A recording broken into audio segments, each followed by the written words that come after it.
Good morning. We're going to go ahead and call the meeting to order.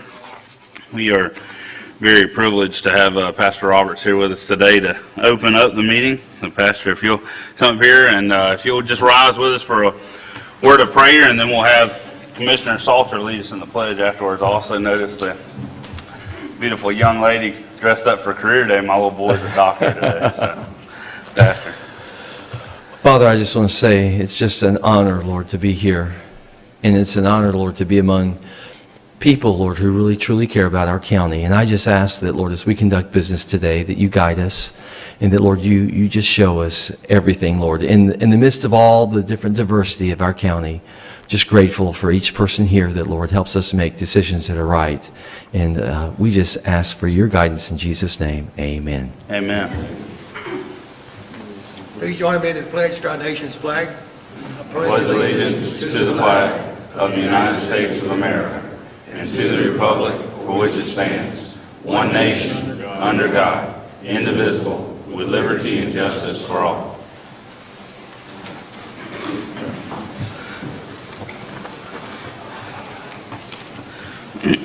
Thank you. Next, I'll ask if any member has anything, a reason why not to approve the minutes for the January 8, 2019 special meeting. Hearing none, we'll approve the minutes. Next will be approval of the agenda. I'll start my far right with Commissioner Peach. Do you have anything you'd like to add or amend to today's agenda? Yes, Mr. Chairman. If I might, I'd like to add at the location you're choosing, just a brief discussion on a proposal I have for Highway 98. Okay. It'll be okay with you. We'll put that as item number 9 under the admin. Perfect, sir. Thank you. No, nothing further. Commissioner Cole? Mr. Chairman, just a brief comment. With everything that's in the news headlines that I've seen this morning, and as a Christian, I'm just glad my parents raised me as a baby boy. Thank you. And if you haven't seen that, you'll catch it today. All right. Commissioner Salter? No changes, Mr. Chairman. Thank you. Commissioner Lyncher? No changes, Mr. Chairman. Thank you. Staff? Mr. Chairman, for Commissioner Peach's item, it would be item 4 on the regular administrative agenda, a couple pages back. So we'll address it in the regular agenda. Clarification. Caught me on a Thursday. We'll put that as item number 4 under admin committee.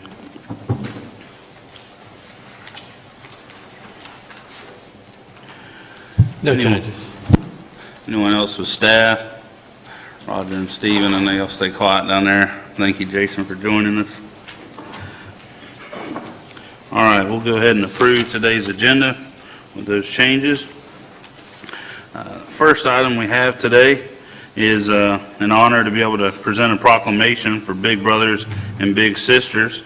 And I believe we have Ms. Hall maybe in attendance. Yeah. Oh, okay. If you'll come forward, and we're gonna present this to you. I'll read the proclamation here, and if you want to just come to the podium and you'd be kind enough to tell us your name so that we know, and we'll read this and then present it to you on behalf of the board. No microphone for me, that's okay. Okay. Yeah. What? You have my to. name's Ashley. Dana is sick today. She was going to be here to see everybody and talk to everybody. She would have done a whole lot better job. This is her thing. But I'm here to accept and thank all of you for being a part of recognizing January as National Mentoring Month. We have about 40 matches that are currently being served in Santa Rosa County, just so everyone knows. We have about 28 kids waiting. So if anyone's looking for a way to give back to our wonderful community, please give us a call and be a part of making a change in a child's life. All right. Thank you so much, Ashley. I'm going to read this into the record. This is a proclamation from the County of Santa Rosa. States, whereas the mission of Big Brothers Big Sisters of Northwest Florida is to provide children facing adversity with strong and enduring, professionally supported, one-to-one relationships that can change their lives for the better, forever. And whereas in 2017, Big Brothers Big Sisters of Northwest Florida served 616 children through community-based and school-based mentoring programs. And whereas each time Big Brothers Big Sisters pairs a child with a role model A one-to-one relationship is built on trust and friendship that can blossom into a future of unlimited potential. And whereas the most important component of this mentoring program is childhood education, and the unique brand of one-to-one mentoring has made a big impact with proven results. And the Big Brothers Big Sisters alumni reported that having a big brother or sister in their lives positively influenced their self-confidence, provided stability, and changed their perspectives on life. It taught them new things, influenced aspects of their education, pushing them to set higher goals and make better decisions. Now, therefore, we, the Board of County Commissioners of Santa Rosa County, do hereby support the mission of Big Brothers Big Sisters and their vision that all children achieve success in life. This proclamation is passed and adopted by the Board of County Commissioners today, the 24th day of January, and I have the honor to sign it as your chairman. So if you will, we'll have you come up here, we'll take a photo and present this with you.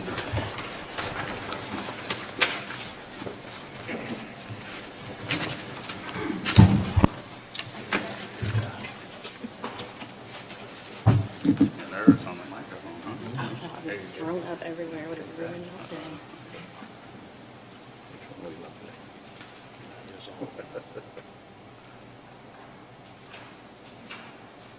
Can we get one on mine too? Yeah, sure.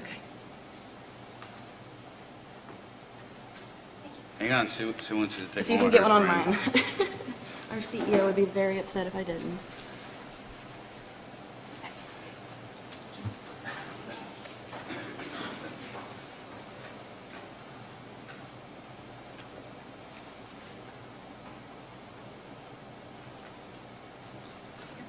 Thank you. So much. Thank you. Appreciate what you do.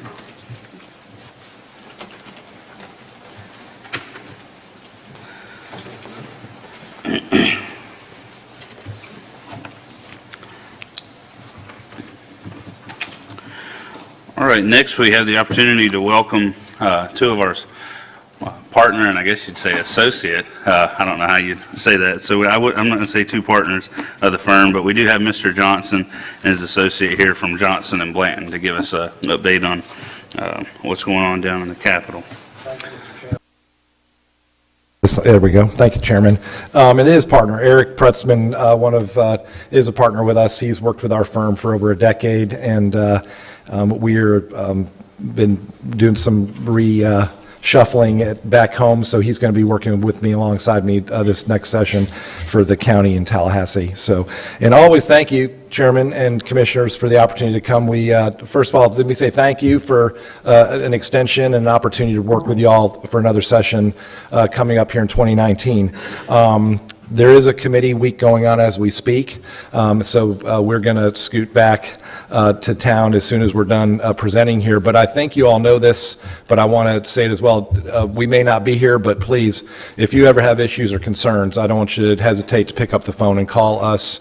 Dan, of course, has our contact information. Happy to visit with you on anything that is of personal concern to you, so don't ever hesitate. I know many of you have always done that, and feel free to do so. Chairman, with your permission, I'd like to introduce Eric to kind of give you an update of the overall budget picture. He's been kind of monitoring that for our firm in terms of what the 50,000-foot budget looks like in Tallahassee, and then I'll kind of come back up and talk a little bit more specifically about our priorities going forward to next session. I thought it might be helpful to get that Absolutely. overview. All right, And thanks. As it comes up, I wasn't trying to cut you. I just, you're going to have to update the website. I knew we had Mr. Johnson and Mr. Blanton. I had to look at it recently to get the phone number, and they didn't have you on there, so I thought, well, okay. So. Am I good? Is that good? Okay, sorry. We're glad to be here and not in Tallahassee right now, just letting you know that. So it's always a pleasure to make the trip over. And so, and John mentioned in terms of working in the firm, and a lot of what I specialize on are appropriations and tax issues, just so you know. The legislature has already received its first or second economic report on what's going on across the state. It's something that we keep a real close eye on because it changes quite a bit. It's changed dramatically from where it was back in September. They had received a report that it looked like they were going to have a surplus of about $250 million in December. They received a report that that had flipped upside down because of Hurricane Michael, and it was about a negative $250 million. And then earlier this month, they received the more recent report, which had some mixed reviews. So it was a bit of good news that there was some additional revenue they had determined was there, but they also knew that there were going to be some significant impacts, again, related to Hurricane Michael, that they just had not anticipated, because they do forecast some ideas of what hurricanes can do, but they did not forecast the amount of damage and how deep the damage was to the infrastructure. Because you know, when Hurricane Irma came through, you remember how big a storm that was and how it covered the entire state, went right up through the center of the state. That did not cause nearly the amount of infrastructure damage that the state has to pay for, that counties have to pay for, that Hurricane Michael, as a much more intense but a smaller storm in that regard, in terms of footprint, already has. And so they're still calculating those costs. They've written a lot of checks for recovery efforts, but it's pretty clear that they're going to have to be real cautious in their economic forecasts going into session. So we'll have one more forecast from the experts that they hire to do that kind of thing and present them in front of the legislature. And so we'll have a better idea probably sometime late March before they get into the final budget process. So right now where we're at is that next week after next, will be the deadline for the House filing their appropriations, getting their appropriation bills into drafting. And then we have a little bit more time in the Senate, but we have to have that information, and we've already talked to Dan about this. We'll have to have that information fairly soon in terms of knowing what you want to go after this year. And then the process from there then obviously is working through the committees, and they have all new chairmen on both the House and the Senate for all those committees that we're working with. Of course, we've got a new governor and his committee, or his secretary appointments for the various agencies. So there's a lot of new things going on right now in Tallahassee, and so we're getting accustomed to a lot of new faces and a lot of education for folks that we just simply haven't worked with before. But the process is moving forward, and we want to be part of it. So that's just a brief economic update for you in terms of what we're expecting. Again, it's cautious. There's some optimism to think that it won't be as bad as they thought it would be with the hurricane impacts, but again, we're just very cautious in all that. So thank you so much for being able to be here. Thank you for the update. Thank you.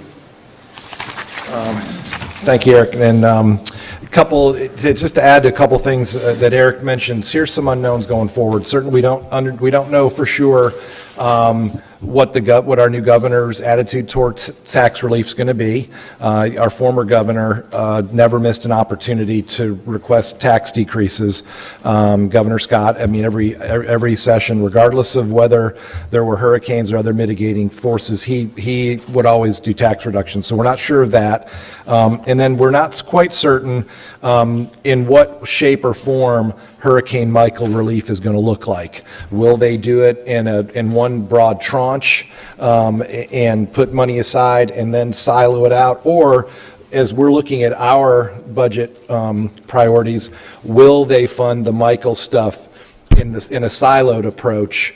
For example, I'm using one of our water projects as an example. Will there be a competing Michael project in that same silo? So we're not quite sure how they're going to deal with that, but there's no doubt about it. They're going to make a big effort towards putting some additional dollars for post-Michael mitigation.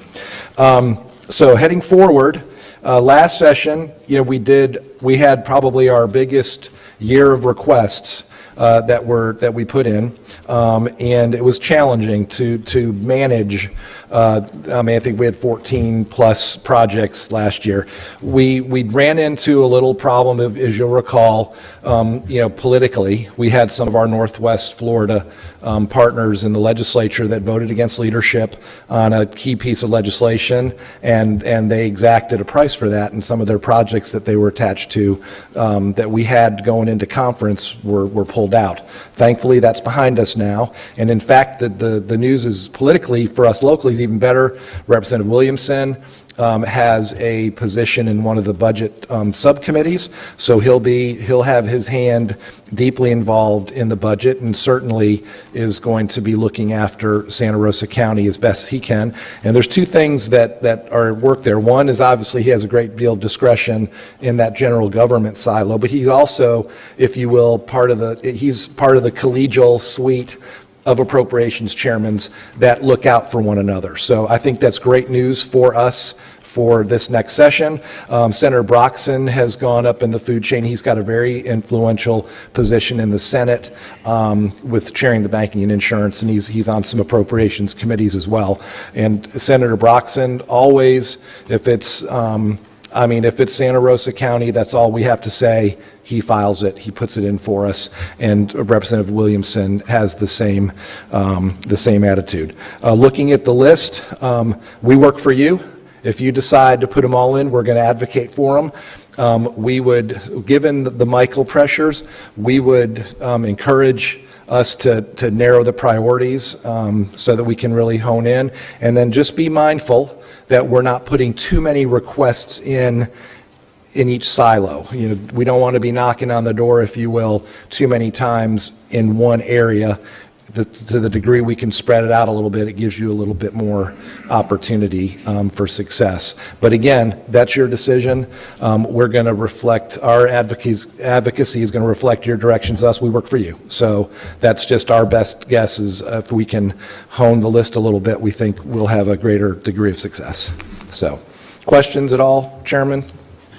Do you have any loose recommendation as far as a number of projects that you would like to see? I understand what you said. I'm not really sure, what different silos may be set up or projects going after those, particularly from Michael. But I mean, is there a number that you say, hey, I feel more comfortable as far as legislative priorities for this board to address? I think historically, when we've been in 3 or 4 range, we've managed to have pretty good success with that.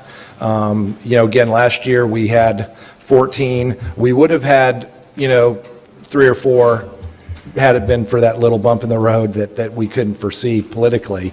But 3 or 4 just is an easy to manage, because again, the process has changed. It used to be, back in the day, you could go late in the process, and you could get a budget project funded if you had a legislator advocating. But the House has changed the rules now, so you have to file a bill. You have to get a bill hearing, so you've got to. We had 14 bills that we were trying to manage and juggle and move. So, 3 to 5 range probably would be what I'd be most comfortable. But I want to reiterate, we work for you all, so that's a decision that we'll certainly honor and respect and appreciate. So, Commissioner Lyncher. Thank you, Mr. Chairman. Thanks for being here this morning. Appreciate all you do. One question about our 6-lane widening of Highway 98 that was on our list last year. It's on our preliminary this year. That was approved for construction funding in 2020 at our December TPO meeting. FDOT put that in the work program. Great. Is there any reason to leave that in to make sure that doesn't get shifted elsewhere? Since it's in the work program, can that one fall out of our legislative priorities list and free up a spot, if you will? Chairman, if I may. Absolutely. That one, if you're going to go to 5, leave that on for this reason. If it's in, it's very helpful to when something's in the work plan. You can sometimes, even though it's approved, if it's 2020 and we can bump it up sooner, that might be a reason for leaving. But if you're comfortable with the time frame, and then yes, dropping it off frees up a slot for one of the other road projects. But the key to these are, again, you're swimming upstream a little bit. It's not impossible, but anytime you get it on those local work plans, it helps tremendously in Tallahassee. Yeah. Construction is funded for that. Now, this is the segment from Bay Shore near Villa Venice down to Portside Drive, across from Lowe's and Tiger Point. Construction's funded, so I don't see us spending a lot of time on it. Maybe leave it in there as a line item. Continue to support funding for construction in 2020. But I don't see it being moved up anyway. I don't think there's So any way they Chairman, can if I bring the may, project up. to be clear, I want to make sure I understood. So it's scheduled to start 2020. It doesn't, the 5-year work plan, it doesn't start on the 5-year work plan 2020. It's planned to go 2020. It's planned. Yeah, then we should be. Construction is funded in Then we should be in 2020. no problem just not addressing that through Okay. a budget thing, All yeah. right, thank you. Thank you, Mr. Chairman. Commissioner Cole. Thank you. Thanks for being here today. I appreciate that. You said the governor hasn't really set any goals or, set his agenda at this point, but one thing I have heard loud and clear from the governor is the environment. But I've also heard a lot about Lake Okeechobee and the Everglades. Yeah. We have a concern here, and I'll get with you later on it, but I kind of wanted to get it out to the public. On the environment, I think it qualifies, and it affects our sand and gravel aquifer. And so keep your ear to the ground for anything that would help us with that, and I'll get more details to you through the county administrator. And the other thing is bears. And we really need to encourage our legislature to in my terms, would be to tell FWC to come up with a long-term plan. Until our government, our legislature demands that that department do that, we're not going to see anything but continue rattling pans and don't put your garbage out till 5 o'clock in the morning. And quite frankly, a lot of citizens are getting tired of that story. Yeah. And we want to know what long-term plans are, because Mama and Papa Bear's having baby bears every year. And that population's getting worse, and Mama Bear's teaching them, well, don't go down Lynchard's Road because there's not good trash there. Go down the next road over. The smorgasbord is better over there type thing. So, Sure. And it's becoming a learned instinct in these animals to go root through trash rather than go out and find berries and bugs in the woods. So something's got to be done long term, and I don't think that department's going to do anything until they're told to by the legislature. And Chairman, if I may, that this is exactly why we like coming here. This is the feedback we need. We'll certainly look into that and see if there's any efforts in that direction that we may not be aware of. So I appreciate you putting that on our radar. Commissioner Salter. Thank you, Mr. Chairman. John, as always, we appreciate what you do. Thanks, sir. Number 2 on our legislative request is the City of Milton wastewater treatment plant. That's not just a city issue, that's a county issue as well. Our economic development growth in East Milton, our industrial park, depends on that wastewater treatment plant. Also, in order to get lines up to the Whiting Aviation Park, we're going to need that plant. So I would encourage you, with the support of the board, let's don't just look at this as a Milton need. This is a county need as well. Thank you. And again, Chair, I don't feel compelled to speak on everything, but the City of Milton, as you probably know, also they have a very great firm that lobbies for them as well. So you'll have a number of hands on the tiller working on that one. So I appreciate you putting that on the radar as well. I don't hear any other comments from the board. I think we'll take under consideration, obviously, strongly your advisement. I mean, it's the firm that is paid to represent the county, and I'm assuming we'll work with Dan offline to maybe hone up, and first part of next month, maybe we could bring back and, as a board, talk about paring down that list of legislative priorities. We owe the project submissions to Representative Williamson's office and Senator Broxton's office next week. And so we really need to do the prioritizing and pairing today to that 3 to 5 out of these lists of these draft priorities.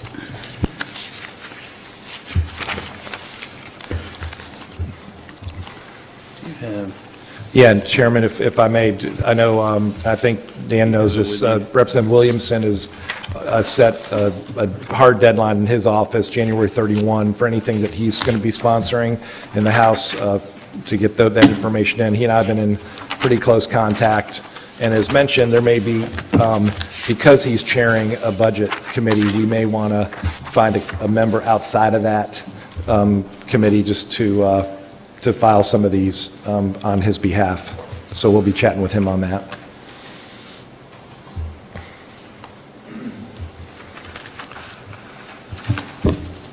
John, some of our requests that we have in here, or priorities, are just kind of standing priorities that we keep every year, like supporting maintenance of home rule, Yes. supporting pay raises for state correctional officers to augment our inmate crews. When you say pare it down to 3 to 4 or 5, does that include those? We No, just sir. leave those in? Okay. No, You're sir, not gonna file- that's, I'm just specifically speaking to budget requests on that number, so. Thank you. And to that, and Mr. Chairman, if I may, to that point, like, the chairman called me yesterday to get a bill on the radar screen, to your point on the home rule, a senator filing a bill that would limit your ability to do a special referendum on taxes and things along those lines.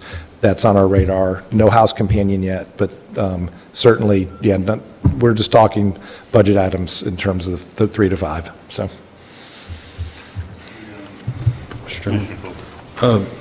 Where have we gotten to on the tourism development tax use? Have they, we've talked about that. Has that moved anywhere as far as being able to, there's several counties that are allowed to use that for law enforcement and lifeguards, but it was based on, I believe, the tourist income from that county. Yeah, we have not specifically been tasked to address that for the county, but if it's something that we need to, we can certainly put it on the list. I will say that the former speaker had a real axe to grind as it related to those councils. He's former speaker now. There's a new there's a new regime, so I think I think the light that was shined on those is going to go away. I think the tourist councils are going to have a little more latitude than they might have felt in the last couple of years. Well, Mr. Chairman, I believe that two that we definitely need to keep on is the City of Milton Treatment Plant and the Highway 87 North-South Connector. That's just my input for two. If we're going to narrow down this list and we need to do it in this meeting, I would take it since it's got to come in next week. So those would be two that I would suggest we take a strong look at. Thank you. I think it's even under Transportation and Tourism Appropriations Subcommittee, just in my opinion, and I apologize, Commissioner Peach, I started talking before I saw your light. I'll finish this stream of thought. Was we could probably take off the 6-lane widening, as Commissioner Lynchard and you had discussed. We could take off the Highway 90 and Hamilton Bridge connector. We have honestly moved forward with that project already and discussed other funding mechanisms.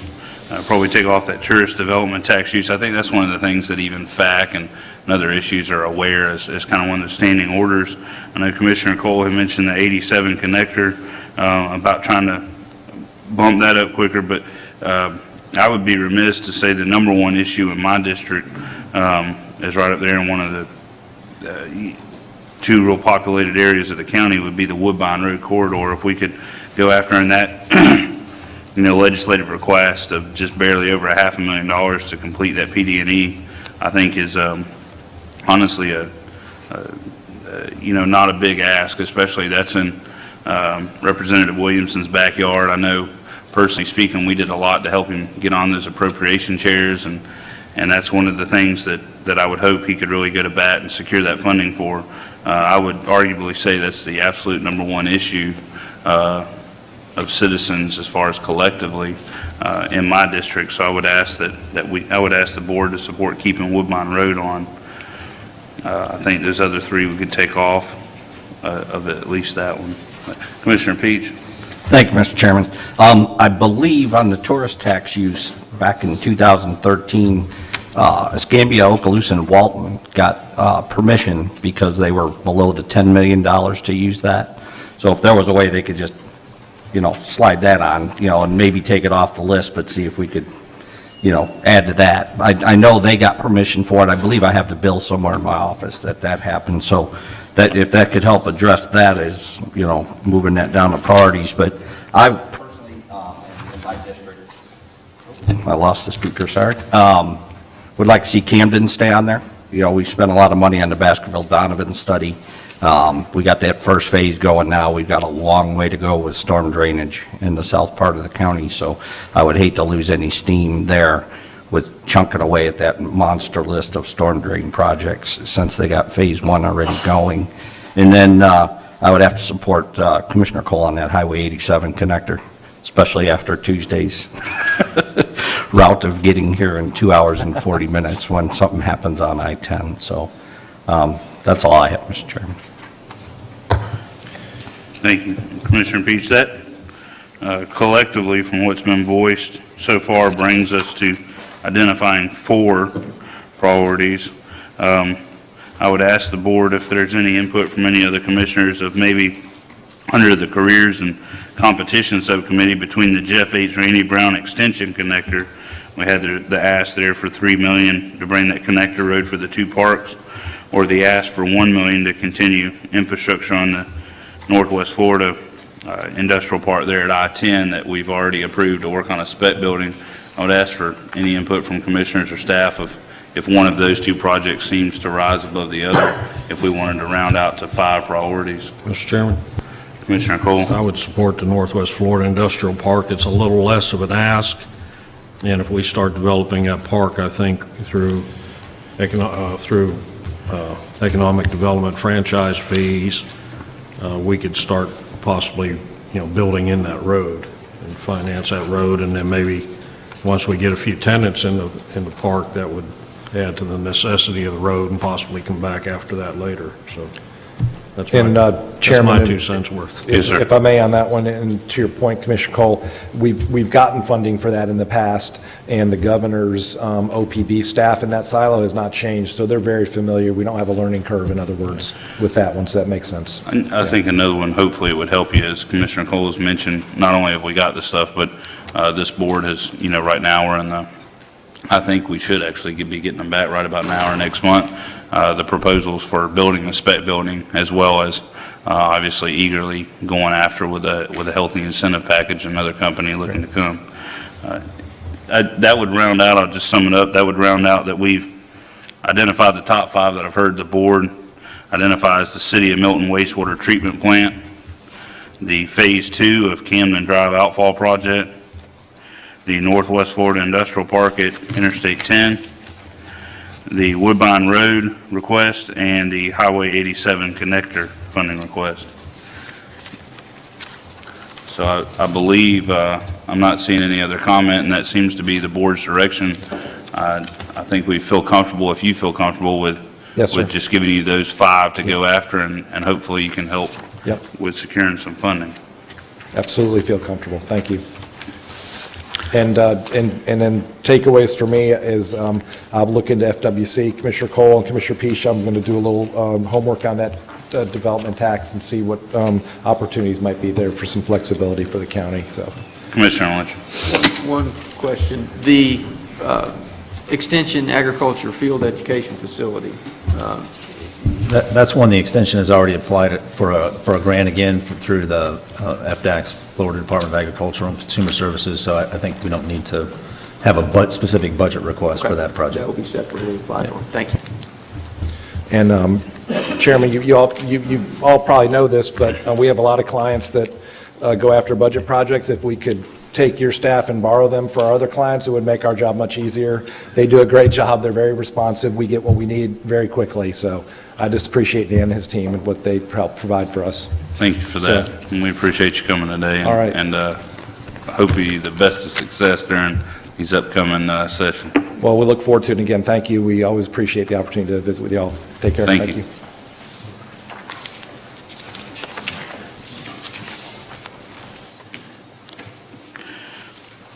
All right, now we will move to the consent agenda. I will ask if anybody in the audience here that's attending today hopefully had the opportunity to pick up an agenda when you walked in. We are getting ready to address and dispose of the consent agenda items, which will not have further discussion today. I would just ask if anyone here has any comment or question about any item on the consent agenda, which is the first portion of the agenda. Mr. Chairman? Commissioner Cole. I just want to make sure, I see the Strive grant program is in the consent agenda. I thought we were going to discuss it a little further, but I just want to make sure Commissioner Lynchard's suggestion is in that document. And we're going to go 36 months or 24 months? I prefer 36, but I would as well. And then we'll have that in the implementation policy guidance for the program. okay, thank you.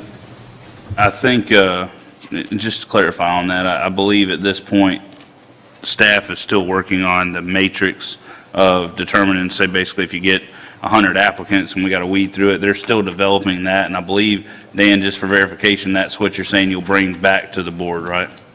For further discussion, or are we just taking it as? I think we can take the guidance and implement the program. If we want to bring it back for an update before our final review, before we make the first grants, we can certainly do that. I guess my only request is if we're going to go ahead and do the blanket 36-month, it sounds like basically a callback revision of if it was to change hands. That's a long time in today's economy. Would that be proration monthly, backing off, or yearly, or is that just a, hey, if you sell it within 36 months, you're paying us back? I think it would just be, if you sell it within 36 months, you pay it back, rather than trying to prorate 50 different $1,000 grants, because Okay. they're small match anyway. Okay. All right, well, that seems, Commissioner. I'm good with that. I would ask, when we finalize the parameters for the program, let's have a presentation as sort of a kickoff to the Strive grant program. That way, we can get more information out to the public at the outset of the program, because it is going to be, I would imagine, fairly competitive. We have $50,000 countywide for these improvements. So the more publicity we could generate at the outset, the better. So if we could bring it Schedule back that. for a presentation at least. Yes, sir. All right, we will, Just one.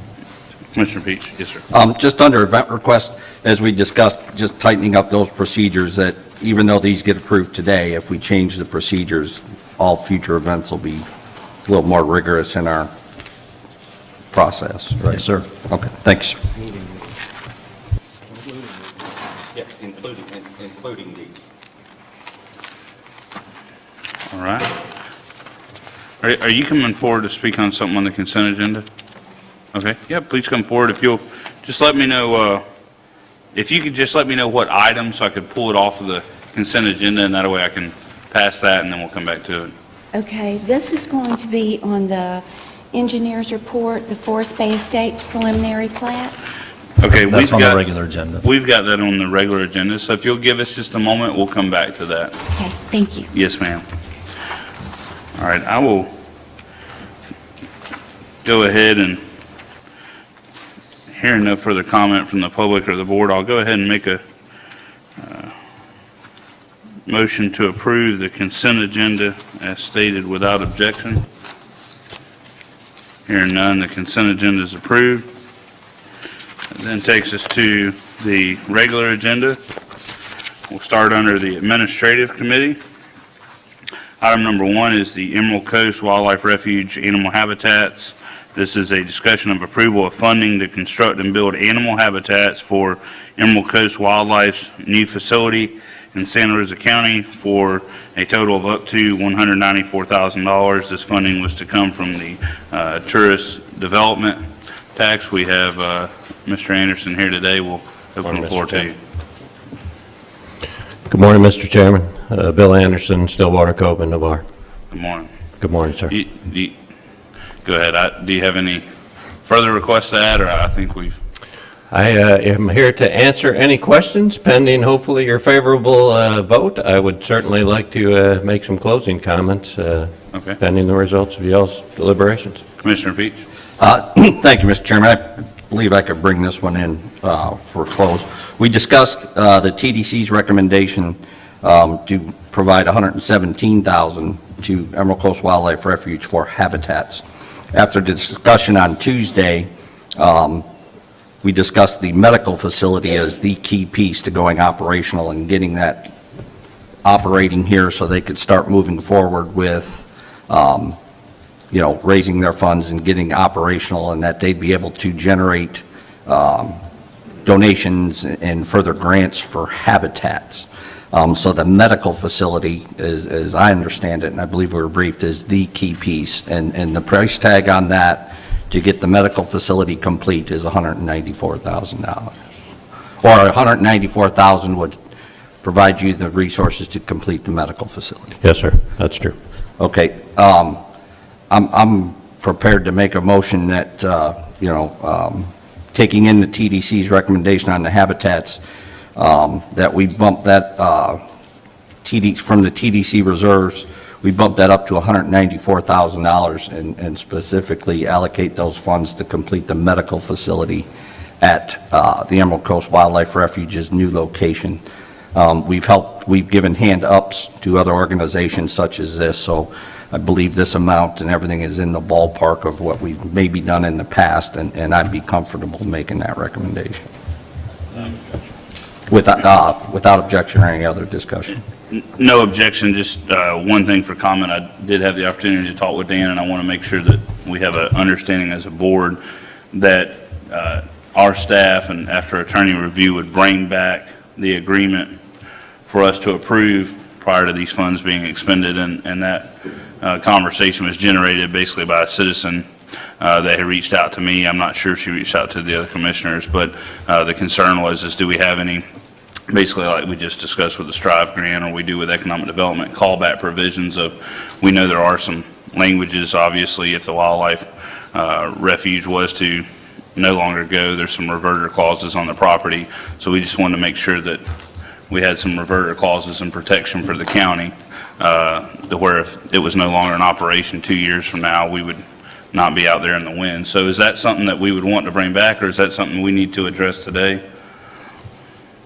I think we can we can certainly put together an agreement with the Emerald Coast Wildlife Refuge that a basic agreement for those funds, the purpose for their expenditure, and if there's any other provisions the board would like to include, we can work that out. But I think appropriating or allocating the money as the motion indicated, and then we can finalize an agreement.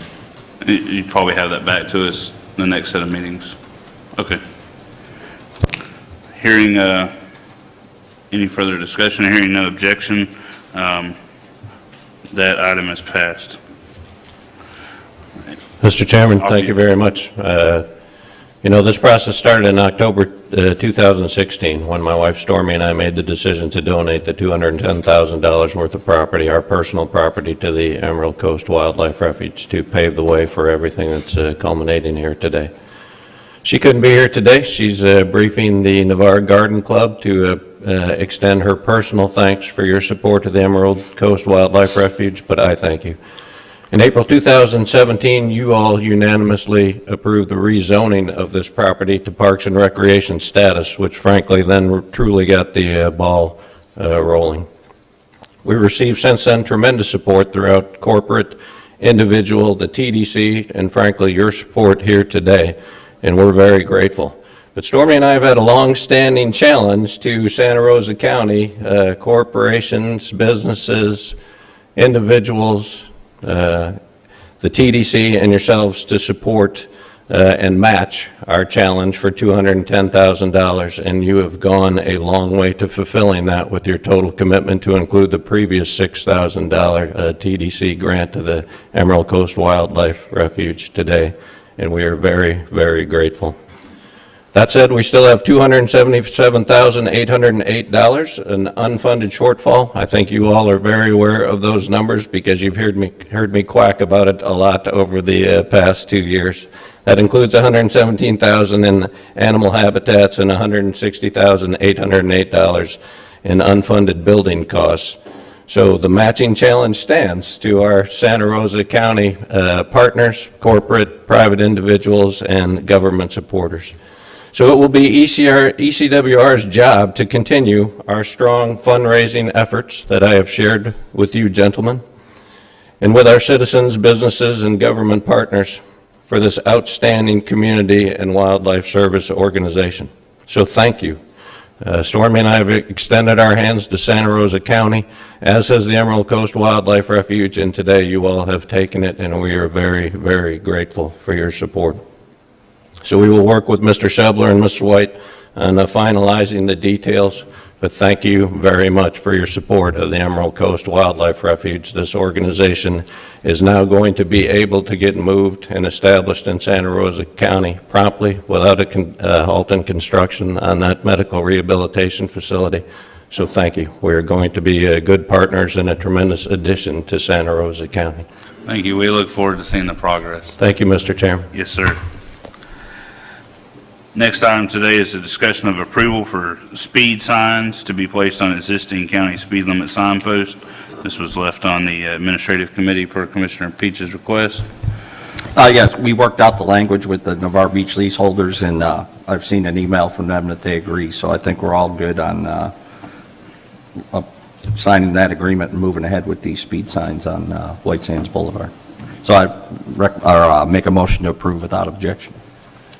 Hearing none, that's approved. Item number 3 is, this is our meeting list just to be reviewed. These are meetings that will be held in these chambers here unless otherwise noted.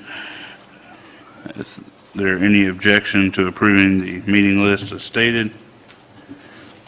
Hearing none, those are approved. It brings us to item number 4 is an add-on item, Highway 98 discussion by Commissioner Peach. Commissioner Peach, yield the floor. Thank you, Mr. Chairman. As we all know, FDOT is moving forward with their PD&E study for U.S. Highway 98, and as Commissioner Lynchard mentioned, that first phase of that is in their work plan for funding in 2020. I attended their public hearing on January 15th, and there was over 360 residents there. FDOT had not seen that kind of participation from the local community. All the proposals they had flyovers of some form or fashion in them, starting from around Endora Street, across all of the heart of Navarre, ending at Ortega. Their previous recommendations included an at-grade option, which would keep the road level, widen it, and push it through Navarre. Since then, I've talked with a lot of residents, and I'd be remiss if I didn't tell you there are some that would like to see the flyover. Mostly from the beach, just to facilitate traffic coming on and off the beach.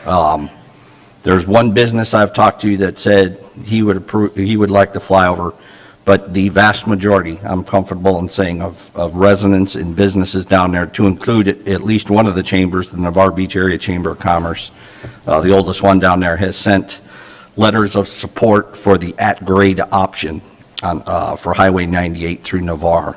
I've talked with the new developers down there who are looking at the boulevard and things like that, and we're finally seeing some traction on businesses and retail and that ready to come to Navarre.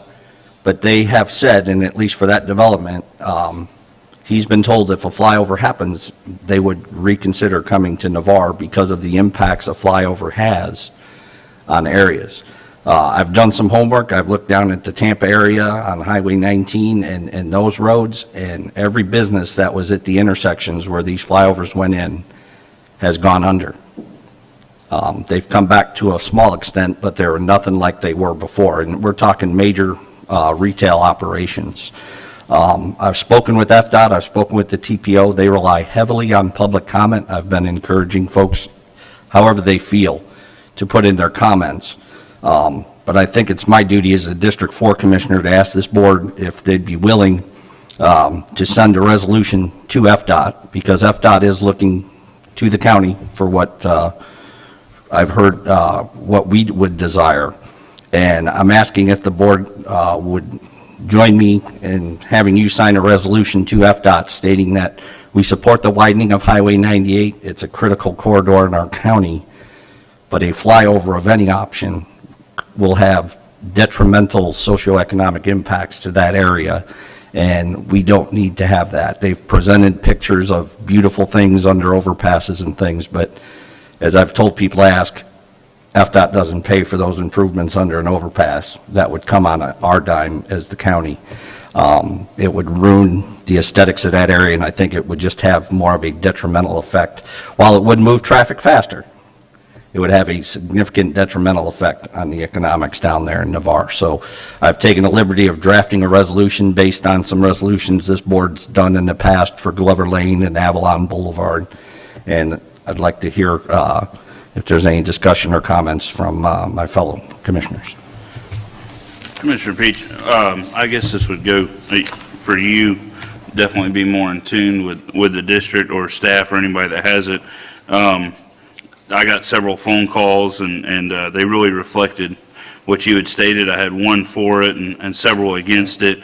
I know that is a microcosm of the 35 to 40,000 citizens that you represent. And I mean, of course, I think we've all, in my 2-year tenure here, probably received hundreds of emails of people that complain about the traffic on 98. So just as you were speaking, my two questions I just want to make sure that we've addressed is, I know, as I've heard over the 2 years on the TPO and sitting on this board, part of the 98 process is about how it affects mission readiness for our military bases, and that's one of the key things, and I know that's a lot of the traffic. Have they weighed in at all on this throughout the, as far as an opinion, or do they? Hurlburt and that community has not. I have not specifically asked them. They know we have an open line of communication. They want to see improvements to that road, and they think six-laning it will do that. So I don't think they would take a position on the flyover itself, because the widening, whether it's a flyover or six-laning, is going to improve traffic on Highway 98. But, you know, so I know in my experience, having been in those positions, when it comes to a separate town, they are hesitant to try and dictate, especially a different county than they're in. They are looking for traffic movement and priority on that road. But I could ask them if we'd like, but those are my thoughts on that one. I just sharing with you sort of the two questions that had come up I had in my mind overnight was that, and then I'm going to yield to one of our other three members that have served on the TPO far longer than I have. Do you feel like this would, I guess in a way it could expedite it if we did take a stand, or would it delay the progress through the program? And I guess I asked that. We've really only had this come up 2 times prior to today, once with the Glover Lane as mentioned, and then once with Highway 90. I actually asked the board to take a stance on that issue, and if I remember correctly, you had suggested that we wait till after the conclusion of the PD&E before we took a stance on that particular issue with the widening of the downtown. But so I'm just wondering, how would this affect that process? I don't recall that particular discussion. In this, I wholeheartedly concur with Commissioner Peach. You know, as someone who's had a business in Navarre for 18 years, just off of Andorra Street in 98, so I certainly see the potential harm that it does to businesses in the corridor, and would not support a flyover there. And I haven't talked to anybody who does, quite frankly. So I think the earlier in the process, the better. I mean, this is a long-range process anyway, so we're years out from any six-laning in this segment. There hasn't been any right-of-way acquisition or anything. So I would support going ahead and getting the resolution done. Whether we do it today or we put it on our next agenda, it doesn't matter. I don't think the timing is that critical, but I would like for us to move ahead with it in an expeditious manner. Okay, and I appreciate that. That was really my only, I'd even vocalized on some of the folks that called me, as I just wanted to touch on that, and that was from, I specifically said I'd be interested to hear what Commissioner Lynchard says over that. But Commissioner Cole? Yeah, I think it's going to be unanimous, but I've certainly learned to count to 3. That was one of my first lessons, and I support that. I've heard from quite a few businesses down there that absolutely do not want to fly over, so we're good to go. Commissioner Salter? Mr. Chairman, I concur with Commissioner Peach, too. I support it. Thank you. And just, Mr. Chairman, if I might, just for point of clarification, the public comment period ends, must be postmarked by January 25th. I'm not familiar enough with the process. I would assume we're the county, we could submit a resolution if you'd rather wait, but I would like to make a motion without objection that we sign the resolution and send it to FDOT, supporting the at-grade option only through Navarre. Is there any public comment, anybody that wishes to speak on this, and the one other person I want to ask is, as you come to the podium, is just Roy, or have you had a chance to review this? I mean, are you okay with it? I'm good with signing it if you're okay with it. I'm good with signing it, yes, sir. Thank you. Yes, sir. Good morning. Elton Kellum, 6256 East Bay Boulevard. I've driven to Pensacola for 42 years. I'm a retired attorney. I can tell you I'd like to fly over Gulf Breeze, for one thing. And I don't see anything wrong with flying over the area of Navarre Beach, because the light coming off the beach probably is 15 minutes long. I know there's businesses down there, but there's plenty of places for them to relocate. And I don't think it's very democratic of this board not to put it to a referendum and let the people vote on it. Thank you.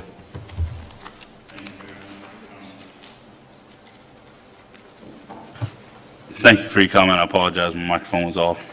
All right, well, hearing no objection, that item is approved, and I actually will take the pleasure of signing this, and I will pass that down to Commissioner Peach to take care of getting staff to make a copy and then put that in the right hands. Awesome. Thank you, Mr. Chairman. Thank you, fellow commissioners. Yes, sir. All right, next, that moves us to the engineer's report. I know we have several residents. Thank you so much for sticking with us and coming back. I know I can understand the frustrations. I promise you they don't all go away just when you sit in this seat. So thank you for being here today. And Roger, I'll let you lead us off here with the Forest Bay Estates preliminary plat.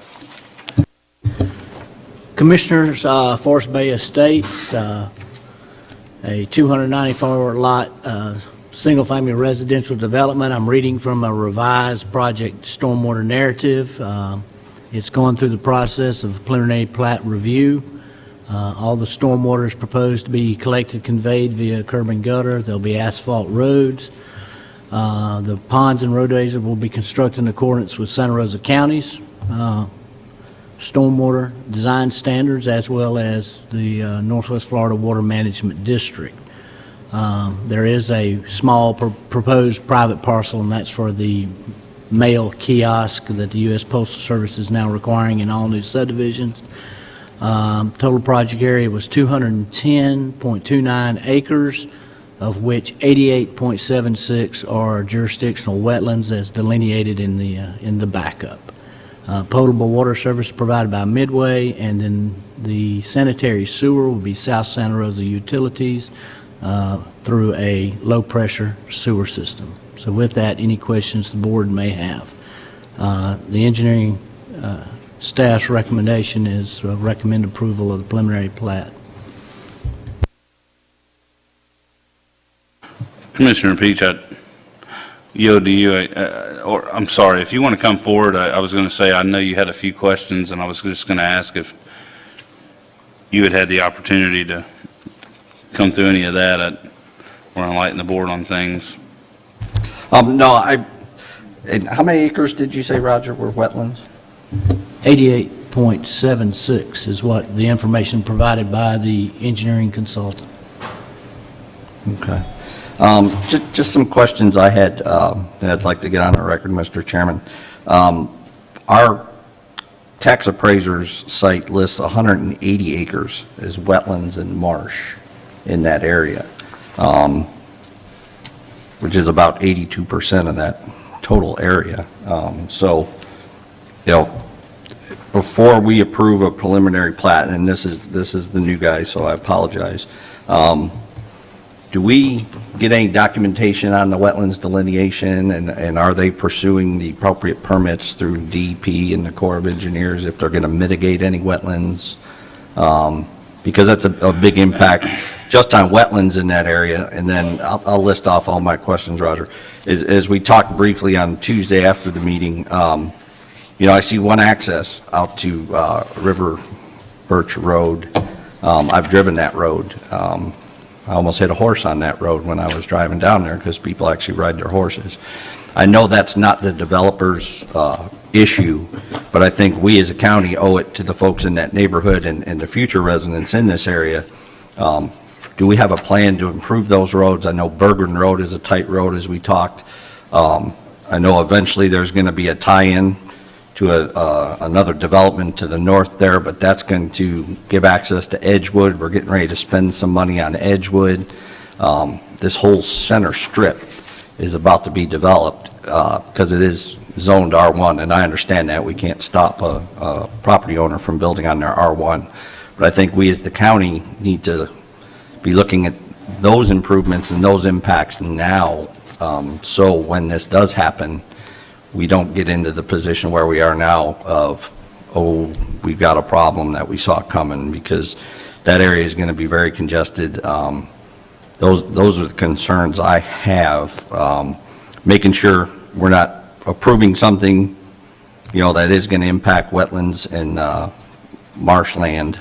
And does this give the developer authority to start working prior to getting any permits for if he does any dewatering or any impacts to the wetlands? I'm just trying to get that whole process straight in my head.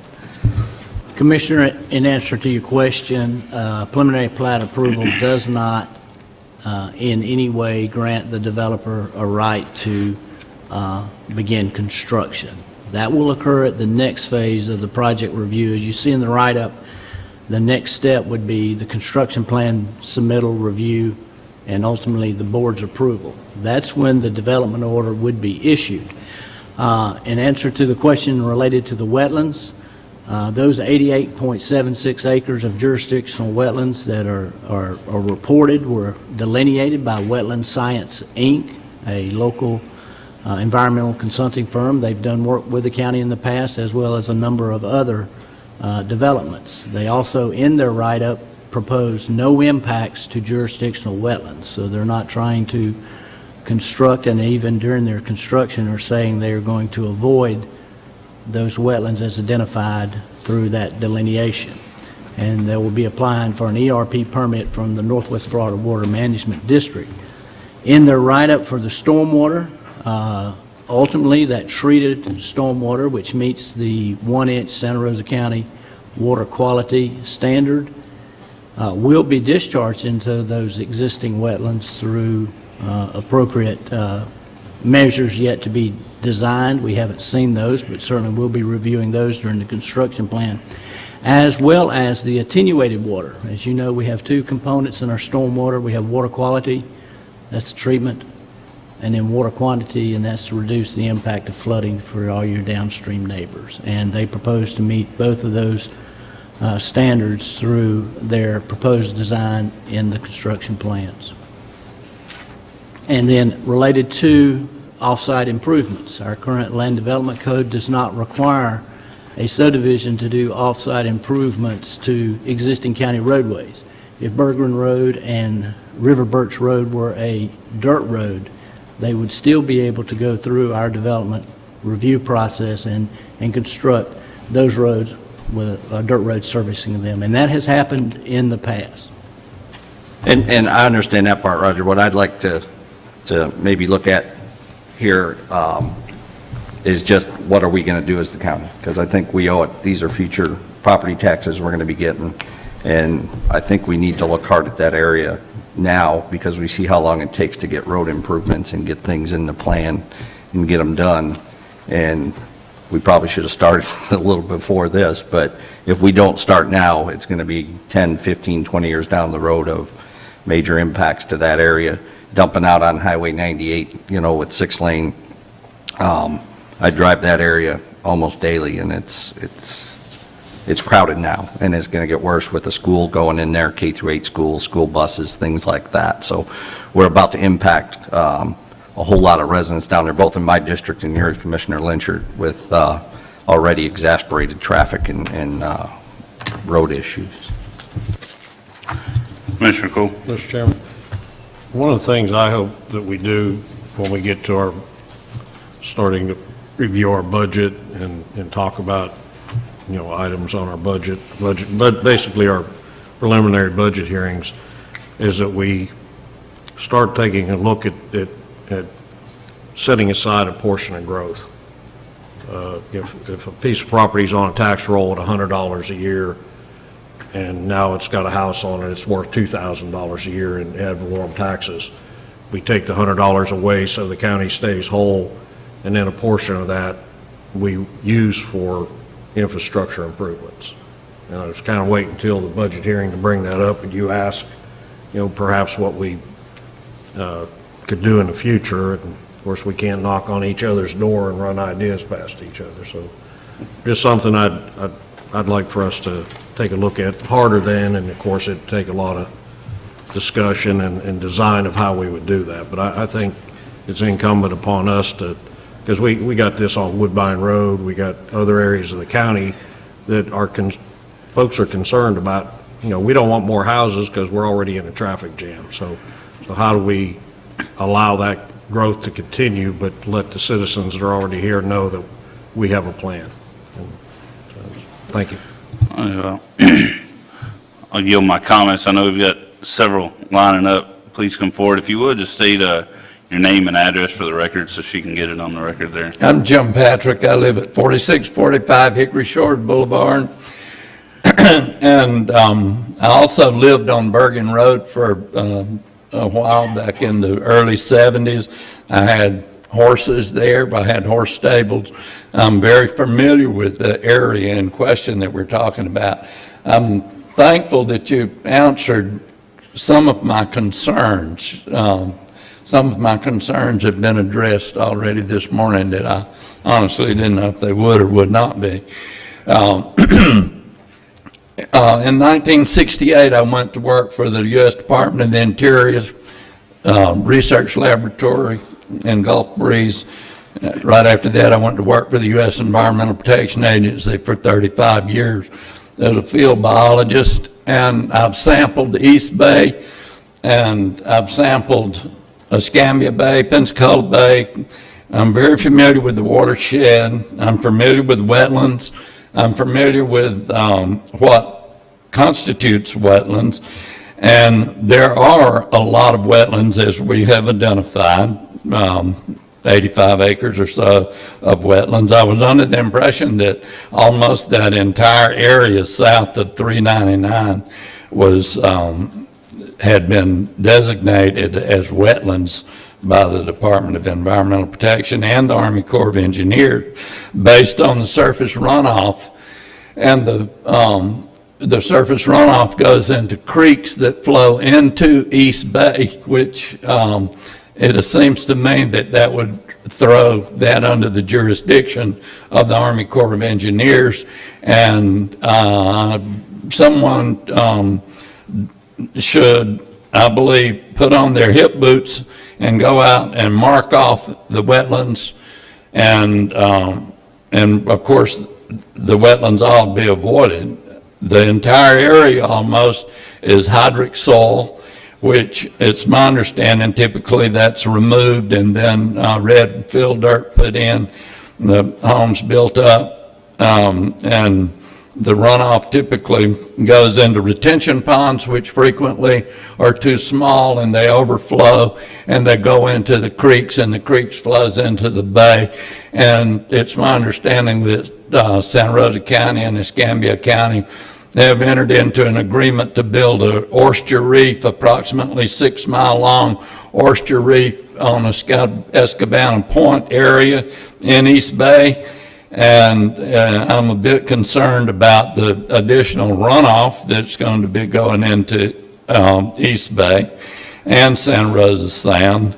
I've got a little bit of experience at that. I spent 30 years looking at pesticide runoff from agricultural operations, and I know that it's a problem, and I know that small retention ponds are not the answer. So I think we're all on the same page. I believe that that we all want clean water, and I believe we're all going to end up with following the best building practices. And my concern is whether or not the area is going to be closely monitored so that the wetlands are avoided, and who may be held accountable if that does not occur. I think it's essential that it occur, best building practices for the good of our water quality in East Bay. Thank you very much. Yes, ma'am, if you would state your name and address for the record so she can get it. Good morning. My name is Carmen Reynolds, and I reside at 9621 Sunnybrook Drive in Navarre, Florida. I echo what the previous gentleman spoke about. I am here. You saw me 1 year, 1 month, and 10 nights ago representing Whispering Pines in East Navarre. That was a debacle that did not end very well for former Commissioner Williamson. We are landlocked back there, but this development we're talking about today is 10 times its size. There's been a lot of hand-wringing about you all can't do anything. Oh, your hands are tied. But I'm here today to provide you an out, to enable you to take back the power that resides within your positions. It is called concurrency, and in 2011, you dispensed with it in the county. But we need to bring concurrency back, and only you all up there can do that for the benefit of your citizens, and it's critical now, subsequent to Hurricane Michael, which Panama City will be digging out of for years, billions and billions of dollars, and we just heard the budget folks and how that's going to impact Tallahassee and how the money may be reduced filters down. The first concurrency, and I was very proud to see Chairman Parker go on record after we spoke. The parents said they can't stand, they can't sit at students' activities.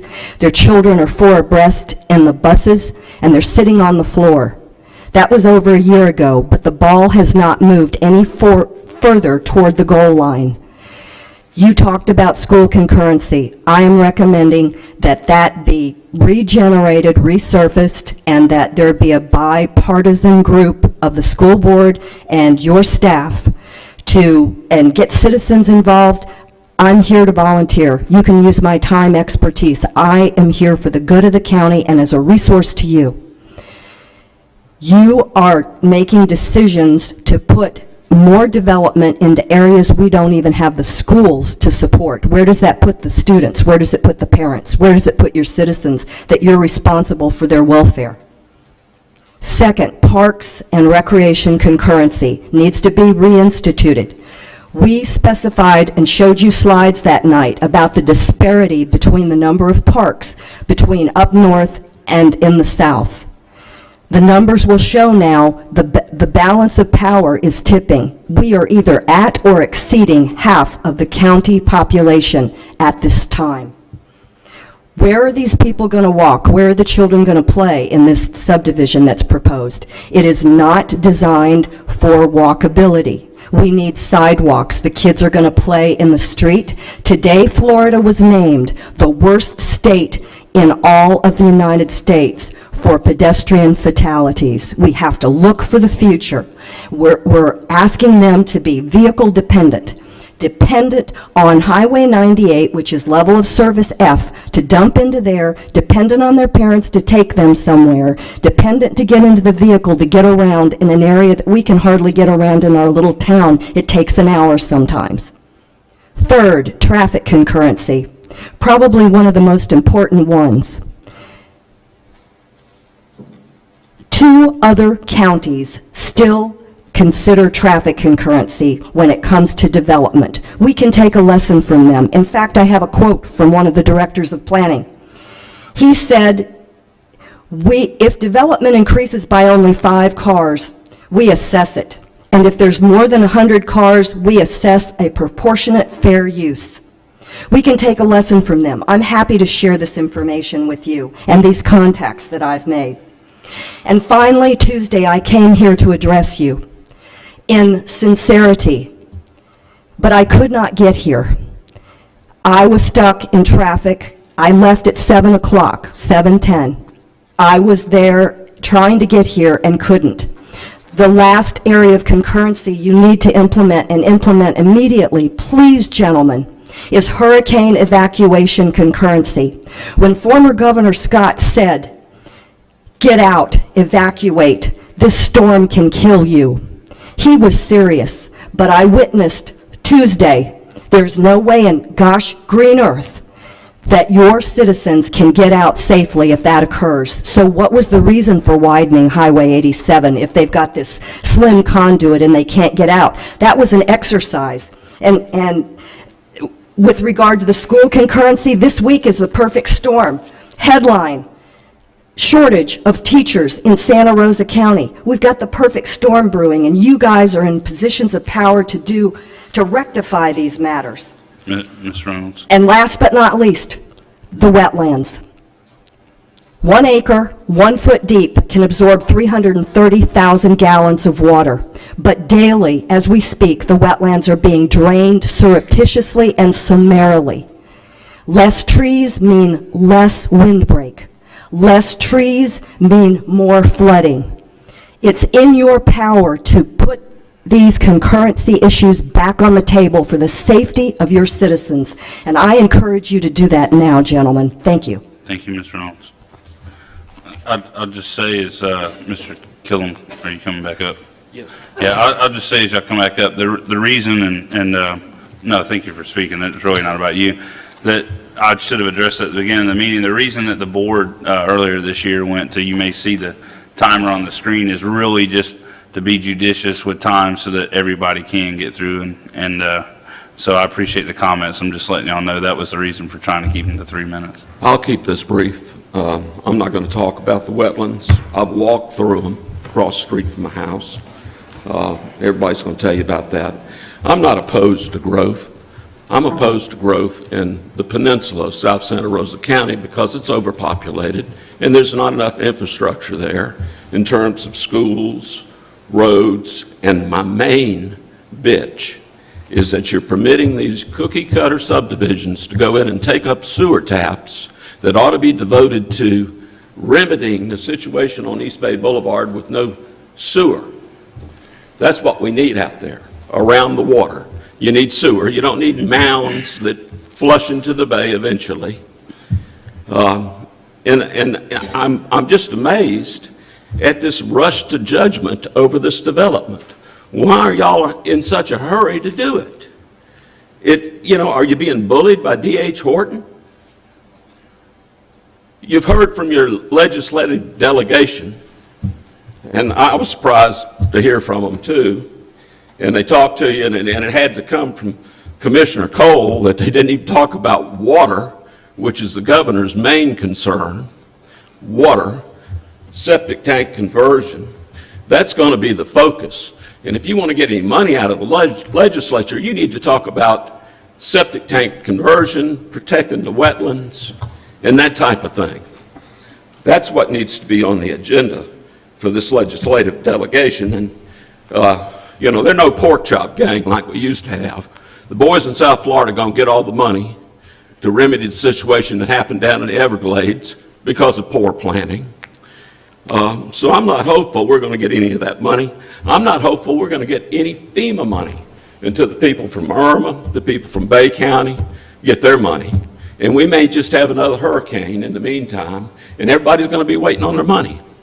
The solution to this is to put a stop to issuing flood insurance policies to people in floodplains. That'll stop them. That'll stop D.H. Horton and the other developers that are destroying this county.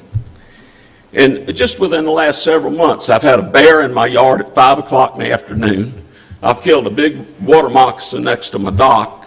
My wife's pinned down a rattlesnake in our house, shot a copperhead near the moccasin. And birds are nesting in billboards on the road because they have nowhere to nest. I didn't see this when I moved out there in 1975.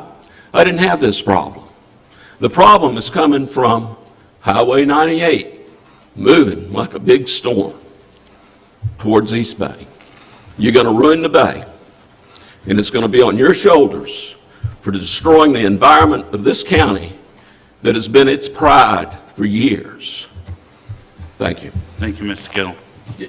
Commissioner Lynch. Thank you. Mr. Killen, we do recognize that septic to sewer conversion is a priority. We have 2 projects ongoing now that are under development in the south end of the county. One's on Soundside Drive and one's in Holly by the Sea that are septic to sewer conversion through the Restore Act, the Gulf Consortium.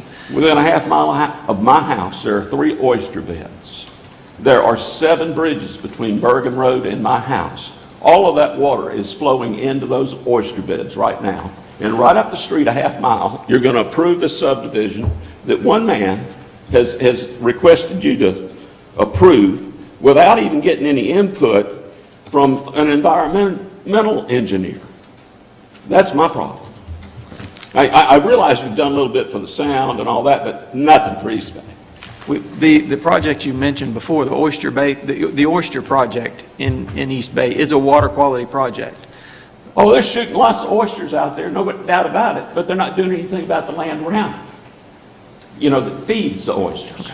I know that. I've watched them spray the spats out there. Thank you, Mr. Kittle. Good morning. If you would just remember to give her your name and address for the record. Yes, my name is Darlene Hartigan, and I'm the president of Save Our Soundside. I live at 4601 Soundside Drive.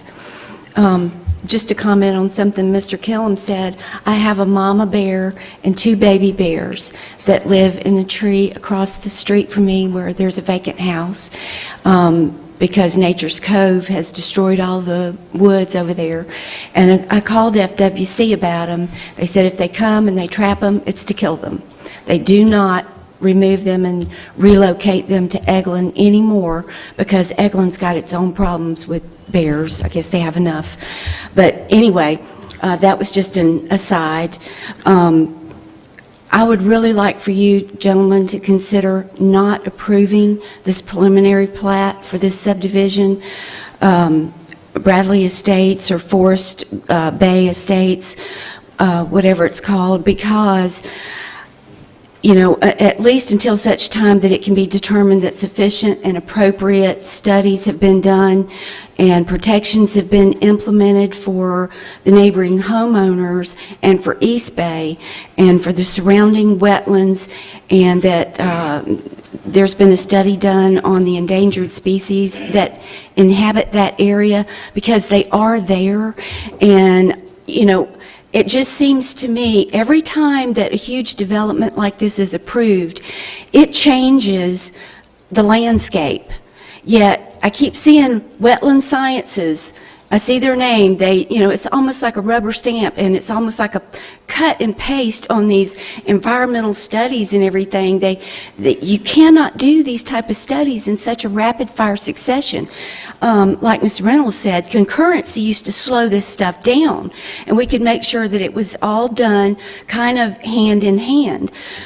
When this came up on the agenda, and the only thing under the agenda was the report from Mr. Blaylock and a plat. And the report from Mr. Blaylock says, under summary background, it says, this subdivision has gone through the following phases of review/approval. None. However, when I look on the county website and I see the preliminary plat review checklist, there's like 80 things on here that's supposed to be done, not none.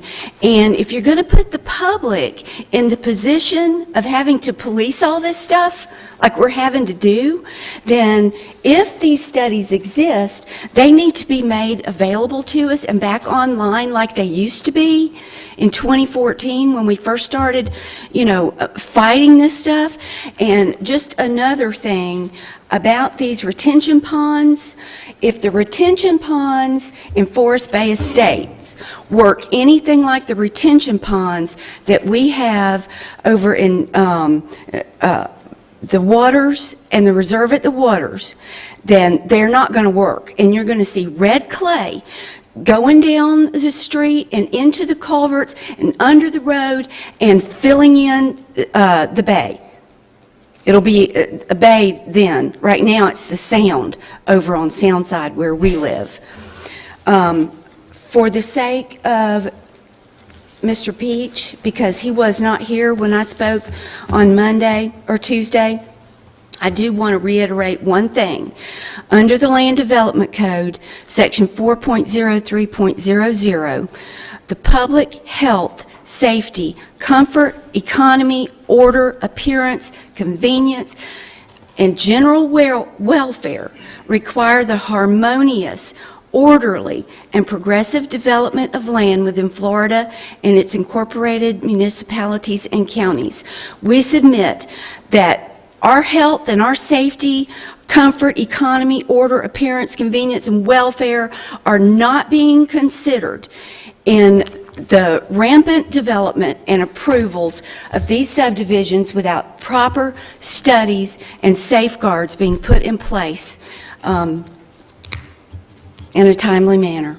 Anyway, I thank you for your time. Thank you, Ms. Harding.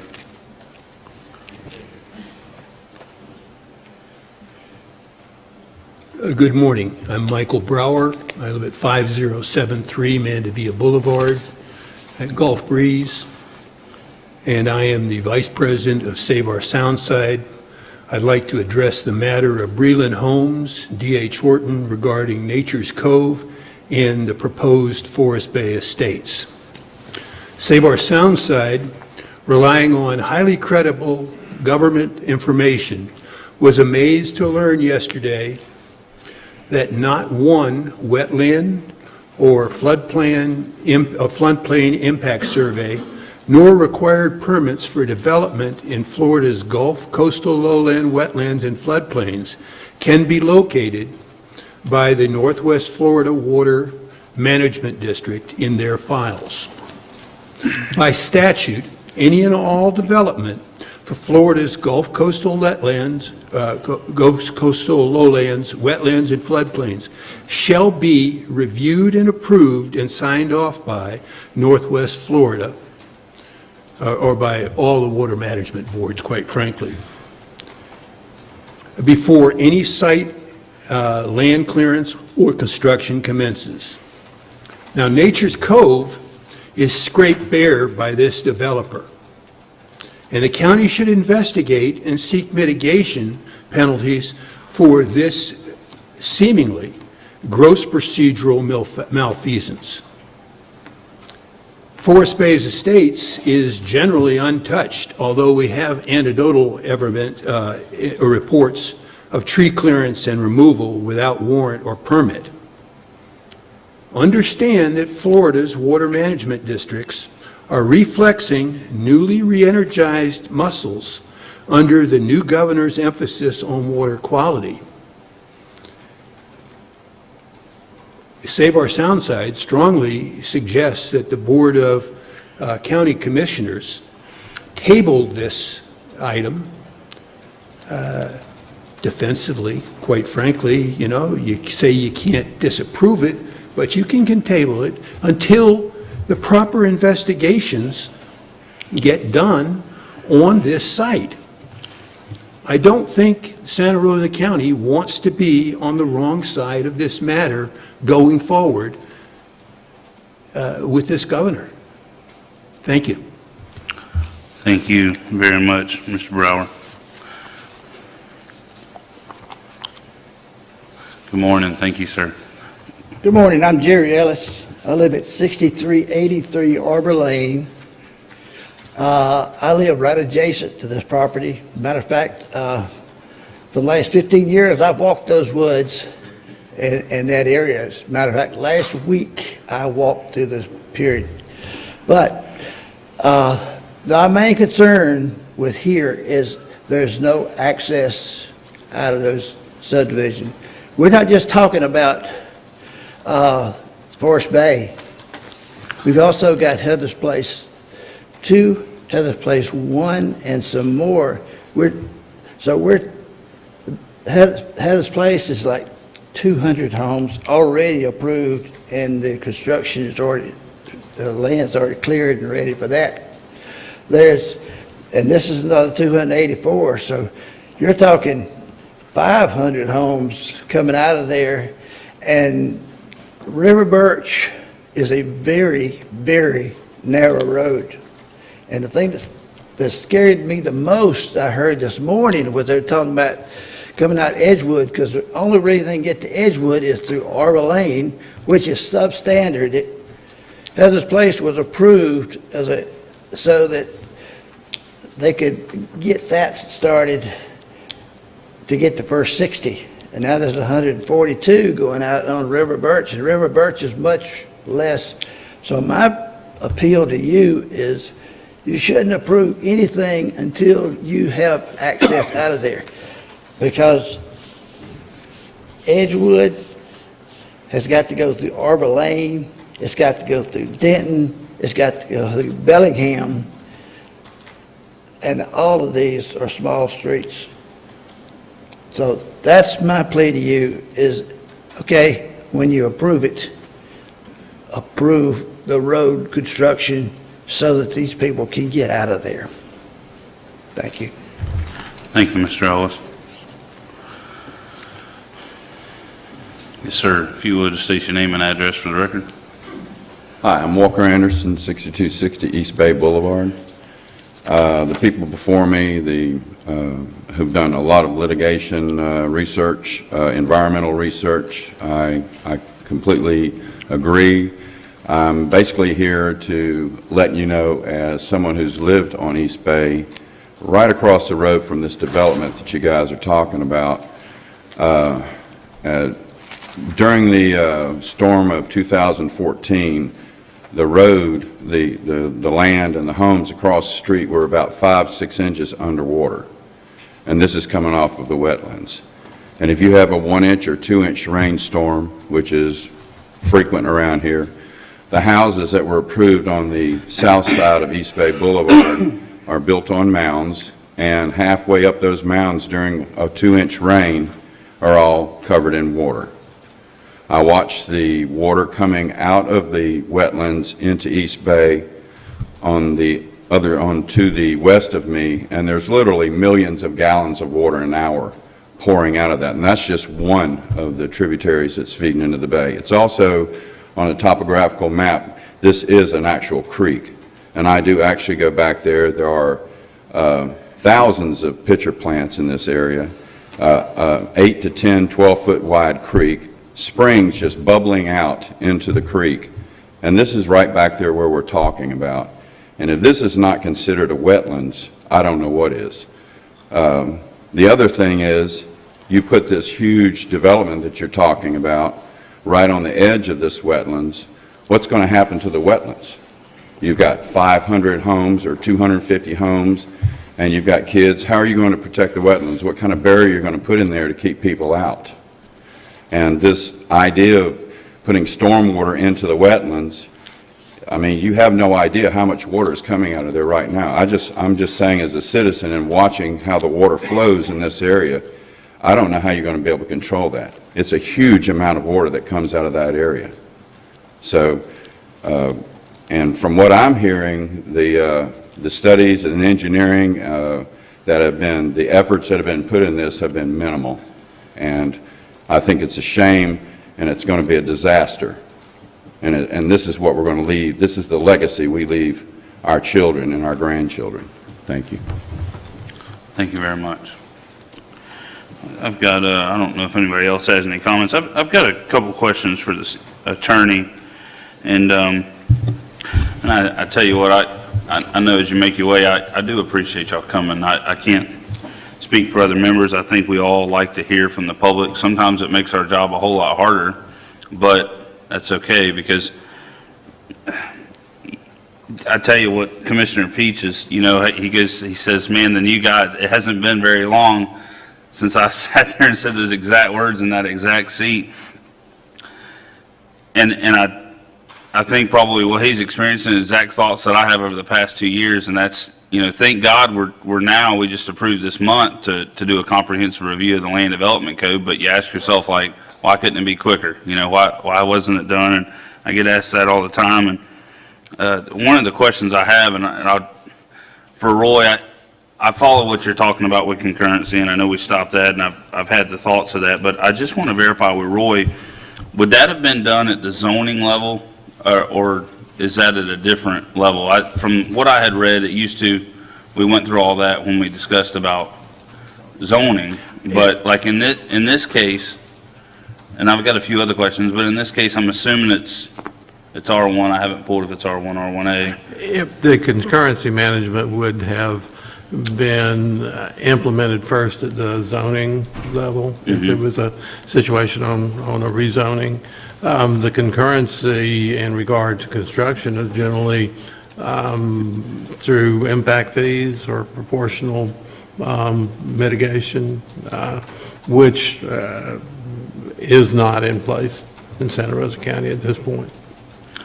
Yeah, and I'll just finish this off.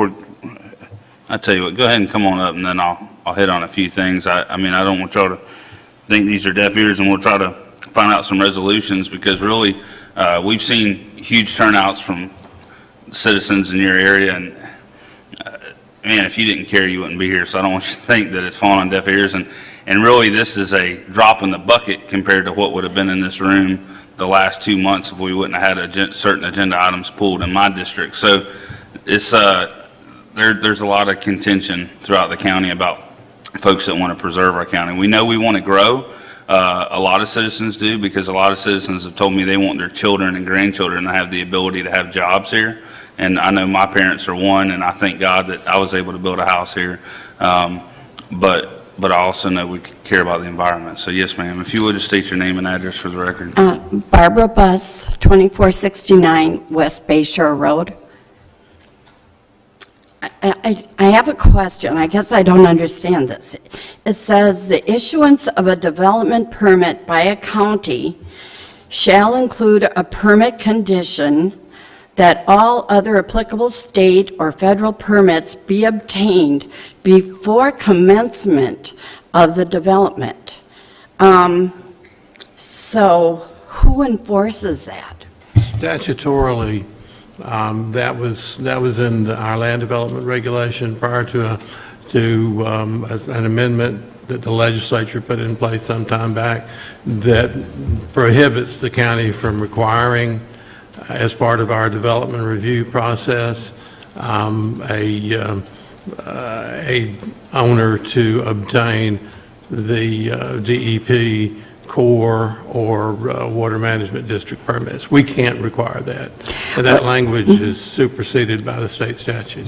Because this is, I just ran it off, it says 2018 Florida statute. This came out of the 2018 Florida statute, so it sounded to me that you can't deny them the idea to plan their development, but before anything starts, they have to have the permit from the state and federal. Oh, that's correct. Before they do any physical development of this property, they have to have the appropriate permits if they impact the wetlands, or a review to make sure that they do not impact the wetlands. That's in place. And has that happened before physical development, not before preliminary plat approval? The action that the board is taking today does not allow them, as Mr. Blaylock has pointed out previously, to begin construction. That would be after the final plat approval, which is after the construction plans and the other permitting process. This is essentially a conceptual approval. What about Nature Cove? Is that in the same position as Forest Bay, or has that already received the permits from the county to go ahead? I believe that we have construction plans in regard to Nature Cove that have been approved. I don't think the final plat has been approved yet. I think the construction is ongoing there, and we have to make sure that the construction takes place in accordance with the plans, and then there's a final plat approval by the county, and if appropriate, an agreement to maintain the infrastructure. That hasn't taken place yet. So as far as you know, we don't have the state and federal permits back? for that? I'm not sure what the status of those permits. But it should- They have in place before they impact the wetlands. I don't think that's, and so then where do we go if that's not the case? Where do we go if that hasn't been done? The enforcement mechanism is through the state of Florida, the Water Management District, or the Department of Environmental Protection, or the Corps of Engineer for federal Okay. And permitting requirements. I talked with the Northwest Florida Water Development, and they did not have, at least they said they could not see that they had this permit and suggested that we get a lawyer. But you are a lawyer, so do we need to get a lawyer? Depends on the permit, I guess. You certainly, any lawyer is going to recommend that if you have a legal question, you obtain your own counsel. Okay. Well, thank you. I was unclear about how that worked, and you've helped explain it. Ma'am, what statute are you referring to? Can I get the number from you? Thank you.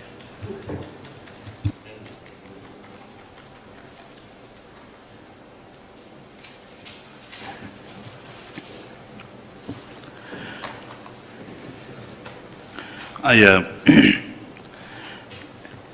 guess one other question I have for Roy, and I believe it may have been Ms. Hardigan or somebody else that had asked this of, actually, I think it may have been Mr. Brower about tabling.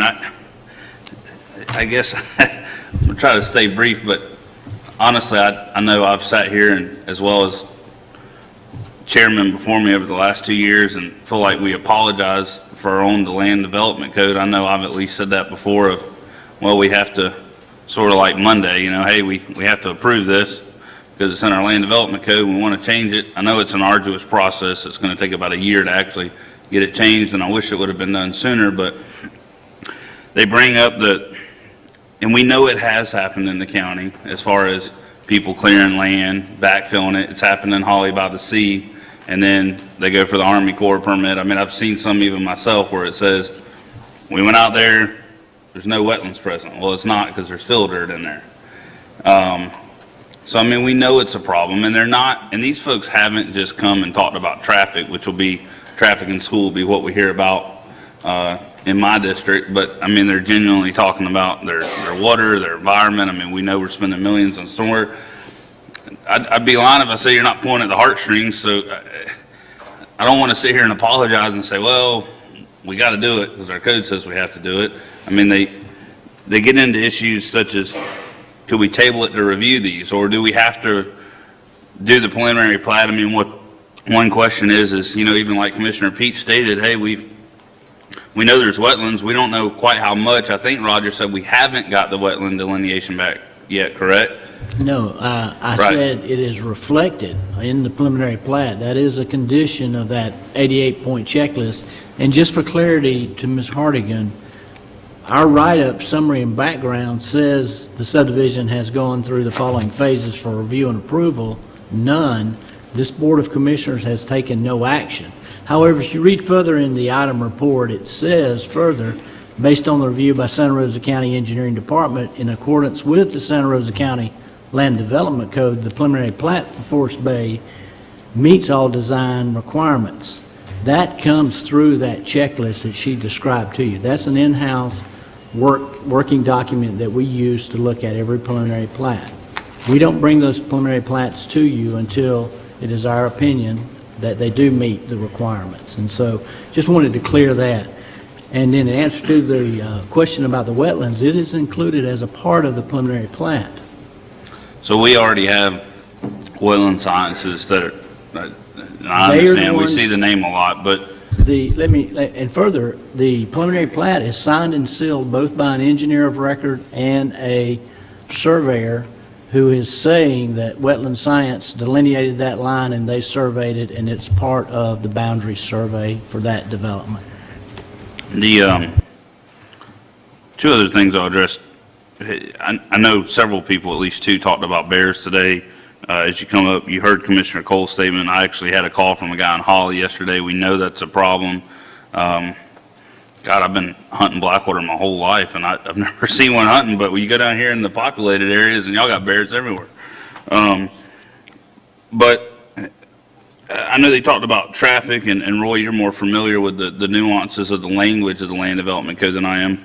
I know this board unanimously denied a rezoning, I believe, on the parcel directly north. I think it adjoins this property, if I remember correctly, back around October of last year. And one of the reasons stated was the photos of River Birch Road and the concerns that it couldn't handle the capacity. Am I thinking of the right place? Okay. And, you know, it goes back to clearly 284 homes or any of these large developments do have an impact. Right now, there's been discussion, has been mentioned, I know because once I'm in it myself, during budget talks, it's never gotten traction, but we don't have impact fees. We don't have requirements that he has to do the off-site improvements like Mr. Blaylock said. So when we go back to, we denied a rezoning, and a big reason stated was for the capacity of the road that couldn't handle it, or at least would be challenged. Does that give us any leeway, I guess, legally? No. The rezoning is a legislative determination that's made by this board. The existing zoning that was in place in that case was consistent with the comprehensive plan. The proposed rezoning was also consistent with the comprehensive plan, but it's a determination that can be made by this board as to whether or not they're going to grant a change to that land use. The land use that we have in place in this case is a vested right for the landowners, and this board does not have a legal basis to deny a preliminary plat. What, could you help me, and I'm sure other people, I would assume at least one other person has the same question, and the reason, why does a preliminary plat become before this board if we have no legal right to deny, or what legal right would we have to say that we want to wait or deny it? It's a ministerial obligation or a ministerial duty on the board pursuant to the statute to review, as the county engineer has stated, the subdivision to make sure it meets our requirements. Actually, those requirements are our requirements, county requirements. They're not set forth in the state statute, and they are much greater than would be required in the state statute. Our stormwater requirements are much more stringent than that are set forth by the state. But having met our requirements, we can't change the rules and deny it to the person who's in compliance with our laws. So by statute, we're required to review the preliminary plat. By statute, we're required to approve a plat. And our process has a review of a preliminary plat. By the final approval is based on our statutory obligation. And what that does is change land from from what you would have to have a meets and bounds description to have a lot and block description. I mean, it's that's the basis of a plat. And that review is done by our engineering department? That's correct. Okay. Not being funny, I think I asked Dan this a while back, but I'm going to plead ignorance, but I'm sure at least one person out there asked. Again, why does that come to us? If we're saying that statutorily it has to be reviewed, our engineering staff reviewed it. We have a 3-page backup. We're being told that it meets the review. And so it almost sounds like we're being told legally that we have to review it, which we then delegate to our staff to review. He says, yes, I've reviewed it. And now legally we have no authority to deny it. Correct? I'm just being clear, because I don't want you guys to think like, hey, I don't care. But then again, if our paid attorney tells me that, hey, if you deny this, now we're going to be sued and we're going to have to pay legal damages, then I don't feel that that would be prudent of me either. How can that law be to the Ma'am. laws? If you want to talk, you're more than welcome to come back up. I know Commissioner Lynchard may be getting ready to weigh in. I'm not trying to drag this. I just don't want you to think that we don't care. Question for Roy for further clarification. The preliminary plat only comes to us because our local ordinance requires the preliminary plat to come to us. That's Is that correct. correct? That's So our land it development was something that a prior BOCC passed to probably ensure that the commissioners had notice when there were preliminary plats working their way through the system in their district. So there's no state requirement that we approve preliminary plats, but it's a good idea because you have notice of proposed developments in your district. And just, I guess the best way I put it is it seems like it drums up a lot of hostility in the community. This ain't the first time, and then we catch ourselves. I know I've said it before. Well, I have to approve it, and so it's almost like I get folks riled up. Well, it's either here or when it comes back for final plat approval. Either we rile them up one last time. Yeah, we see it twice or we see it once, but it's so that the preliminary plat, there's notice to the commissioners and everyone. And I appreciate that, and I respect you guys' time. I just want y'all to know, I'm not sitting here like we don't care, but I don't think it would be smart of me to get us involved in a lawsuit. I am not an attorney. I know that's why we pay one, and thank God we have Commissioner Lynchard, so I call him our backup attorney. And I don't want to get us involved with a suit that then we're paying punitive damages for denying something if we can't legally. So I'm telling you guys, I think that's why the board feels like our hands are tied, because you're hearing it the same way we hear it. Well, I've heard that, I've had the statute cited to me, and I've heard that your hands are tied and things like that. But first of all, I challenge the fact that one law that was enacted for the benefit of developers so that you would end up in a quagmire like this is to the exclusion of all the other laws that are out there that are supposed to protect the citizens, and environmental laws that protect our posterity and our children and the ongoing affairs of life in this county and in this state. And I challenge those studies. If Wetland Sciences is going to get paid every time D.R. Horton has got another subdivision that they want to, another 300 homes, then I challenge those studies. They're not online. We can't look at them. We don't get the time to have anybody else look at them. We just have to take the word that Wetland Studies, again, and the same surveyors, again, are going to get out there and look at this property. And we've got a property appraiser's website that says there's 180 acres of wetlands and marsh and swamp there. And we've got people that live there that say that there is. And then we got Wetland Sciences saying, well, we think it's 83 acres of delineated wetlands out there, but we don't have any final reports and we can't show them to you. And by the way, there's a law that says that there's nothing you can do about it anyway. We have got to approve this preliminary plat.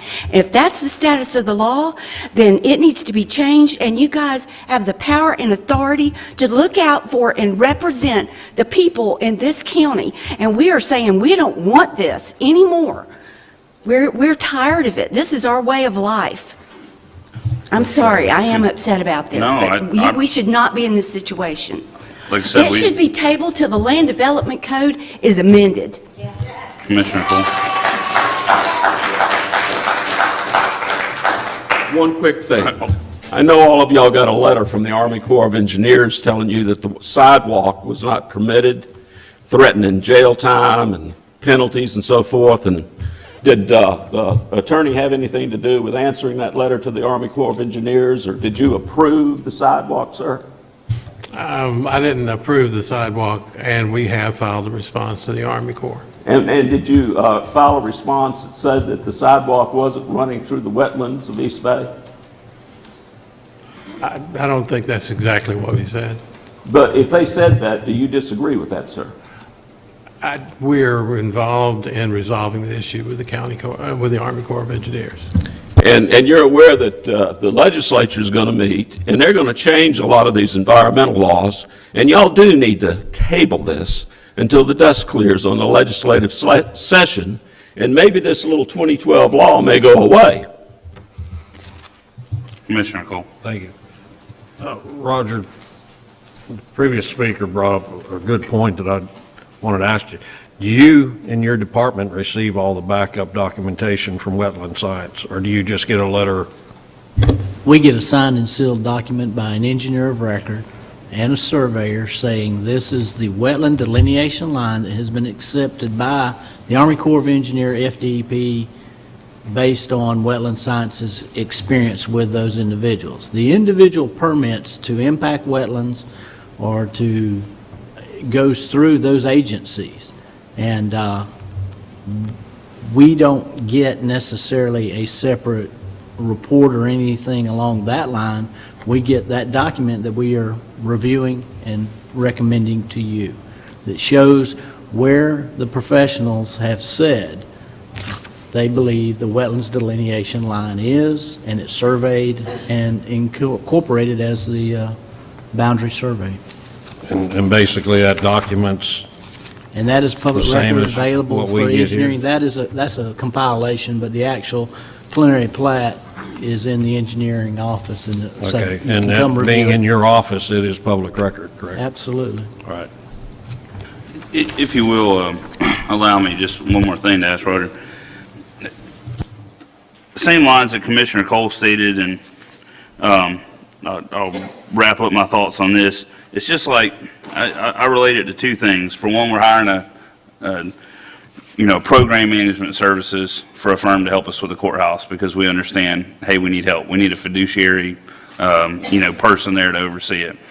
And I relate that to kind of like our engineer, and I've asked before, and again, I don't have my mind all the way around it, but folks come in and they submit stormwater plans. And I think if I remember right, that you have an engineer record that'll submit a stormwater plan, and then basically you reverse calculate it and verify it somehow, our engineers and staff. Am I on the right?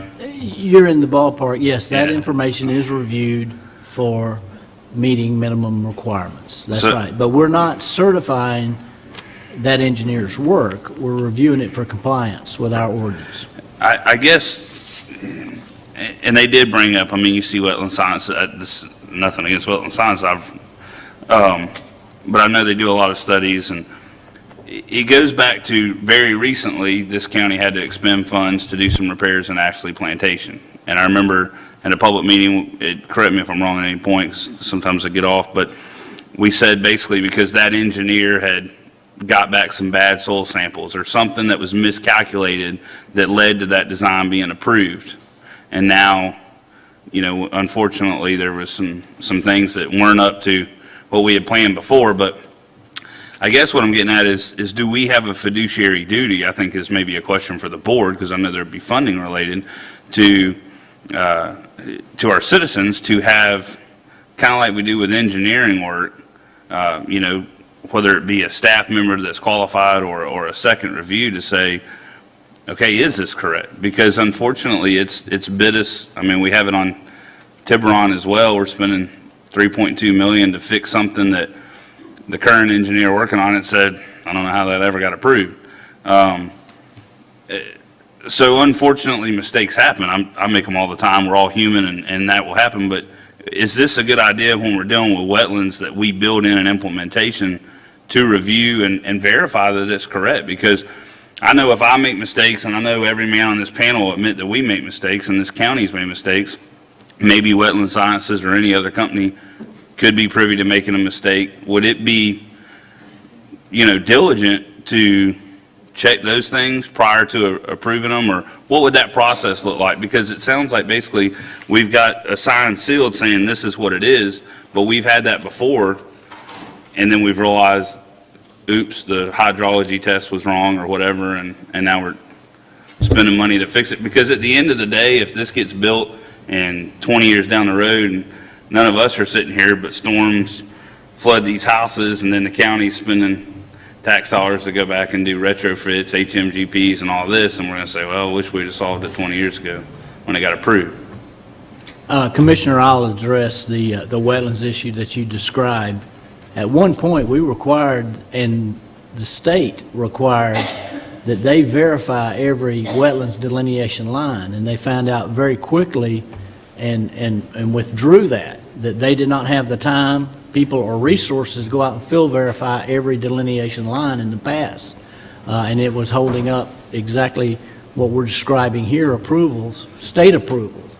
And so it was the state who decided that they would accept the determinations from these professionals as being delineated lines. And the Corps of Engineers have a separate wetlands description, but eventually what gets reflected is the most restrictive line on the document, be it the Corps. If the Corps is more restrictive in one particular area, that would be the delineated line.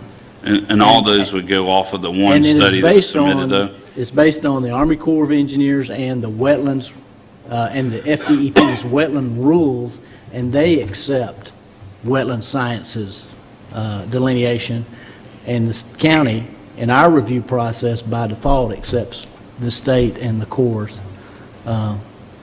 recommendation. Could the board, do you know, would we have the authority, maybe through LDC, it might be, might not stop this, but to implement, or there has to be a second check in that? And again, only because I think we have expended a lot of money as a county by going back and fixing oopses. Yeah. And that may not be to point to any one person, but to sort of build in a check. The Board of Commissioners can do what they desire that they need to be done. I would defer to Royce from a legality. Well, I'll if you have any further comments, I'll end mine, and then we'll defer back to Commissioner Peach for a motion, or sorry, Commissioner Lynchard, I about hijacked your district there. Chairman Parker, I appreciate your wrestling with this very complex issue. Same developer, different place, same problems of the county is now involved in fixing flooding from the waters. I know your own engineers are out there, and it's pointing towards those kinds of hired engineering reports that work for the developer. Now, I used to represent several international engineering companies, and clients lay out a list of what it is and what they want. And I'm sure that anybody else that's dealt with that understands that. And they want to narrow that so it's most advantageous to them. We've had the same engineer in the same company doing Nature's Cove, the waters, and the reserve at the waters. We've had problems with each of those, and they're going to be repetitive problems because it was poorly engineered. Now, I would argue that your engineering department is not staffed adequately, with the right kinds of talent, with the right kind of knowledge, just because they're a government entity, you know, and you try and fit what we used to call in the Navy 10 pounds in a 5-pound sack. You need to table this, and you need to figure out what's wrong, because you're perpetuating the problem. And if you're aware you're perpetuating the problem, then you are violating your oath. And I'm going to here tell you, governments come, governments go, laws change. You know, we have a governor now who believes in water quality. You know, hell, I didn't vote for him. But you know what? I wish him the best, because he's doing the right thing. Do the right thing. Otherwise, you're going to have political problems and legal problems. Thank you.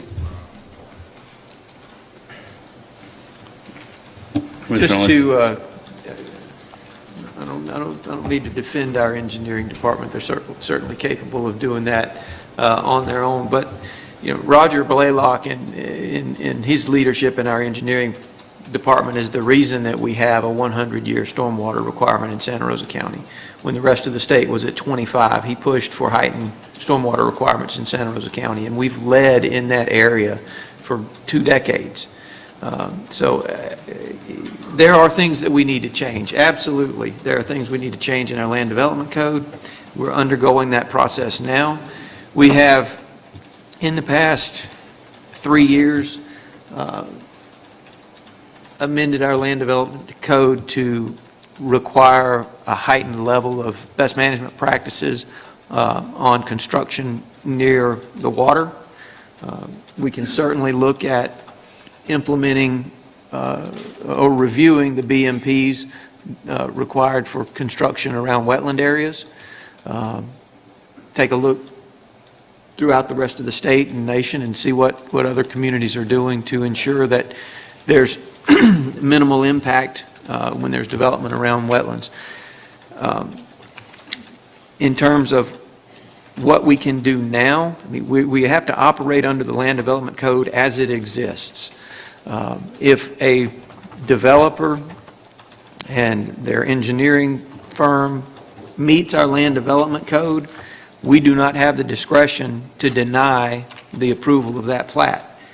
If you come to the tax collector's office, take your driver's license test, and pass the test, our tax collector can't deny you a driver's license because they don't think that you're going to be a good driver. If you meet the requirements, if you meet the code as it stands at the time of your application, we have to issue the plat. If we change going forward, or rather, I think there are some changes that we need to make going forward, and more than happy to do that. We're undergoing that process now. It's probably getting bigger all the time with other issues that come to the fore. But I don't see that we can deny a preliminary plat when it meets all of the requirements that are set forth in our land development code. Carmen Reynolds, 9621 Sunnybrook Drive in Navarre. Commissioner Lynchard, you know that we have had significant issues out in Whispering Pines as a result of development. We showed slides and slides of flooded areas, but you deduced that because it was not totally destructive to the property, it was considered nuisance flooding, so not a big deal. But you today are sandwiched between the engineering department and the position of the county attorney, who is saying that basically the announcement goes out to all the out-of-state developers today that Santa Rosa County is open for business, and there's not one darn thing anybody can do to deny or revoke a preliminary plat. So that's very troublesome. And I will say that 25 years ago, when I was trying to get sidewalks for Navarre High School, I was told by Roger Blaylock that it was too wet to have sidewalks. It was probably the person who was asking, because now today we do have sidewalks, thankfully, at the high school. And finally, I would point out that the applicant on this is a highly litigious individual, and this is opening up the county to further litigation, whether you say nay or no, and my position is to table this until the Land Development Code is rewritten. And so this particular developer has had citizen complaints, multiple complaints, and has gone against mayors of big cities with his problems with ethics. And I would ask, as you progress in this travail that you are determined to ensue upon, that you utilize increased and publicly accountable oversight to any projects that he is involved with, not only by the zoning board, the Board of County Commissioners, and the citizens who are charged to be the enforcement arm, because we don't have an enforcement arm here, and the media. This is serious, and it's exacerbated by Hurricane Michael because we are all in peril as you continue to add these developments in Pace, Milton, et cetera, and put all of us in peril for our life and limb. Thank you, gentlemen. Thank you, Mr. Ellison. Gentlemen, sir, you'll be the last speaker we'll take if you'd like to come up, and then I apologize. I know it's emotional for y'all. It's hard for us, but I do know we need to finish out the rest of the agenda as well. I understand, and I'm only going to take a minute, and I'm not attacking Mr. Blaylock here. What I am saying is that I've looked at the Corps of Engineers topographical map of this area, and it's the area that they're considering wetlands is hugely different than this 88 acres that's been described. I also come out of the I built power plants for a living, so I had to deal with a lot of environmental issues in building power plants. And I know that a lot of these companies that want things done, they hire a company that will get it done, no matter what. And that's common in the business. So the qualifications and the checks on these companies that say, okay, this is all fine and good, and that this is considered wetlands, well, it doesn't agree with the Corps of Engineers layout of what the wetlands are in that area. And there are maps that you can look at online that show what that area is. And this Forest Bay project deeply invades those areas. I wish I had that with me today to present to you, but I will be here the next time, and I will give you the layout of what the Army Corps calls wetlands and what this proposal is saying is wetlands. Thank you. Thank you, sir. Commissioner Peach. I'm going to probably extend the meeting a little bit more. Again, I'm sorry. But so the preliminary plat comes to us. I understand why, so we can get issues like this out there. Roger, what does the preliminary plat, if it's approved, allow him to do next? It allows him, or he could simultaneously in the same meeting develop a preliminary plat, develop a full set of plans and specification for construction, and get both of those approved in the same meeting.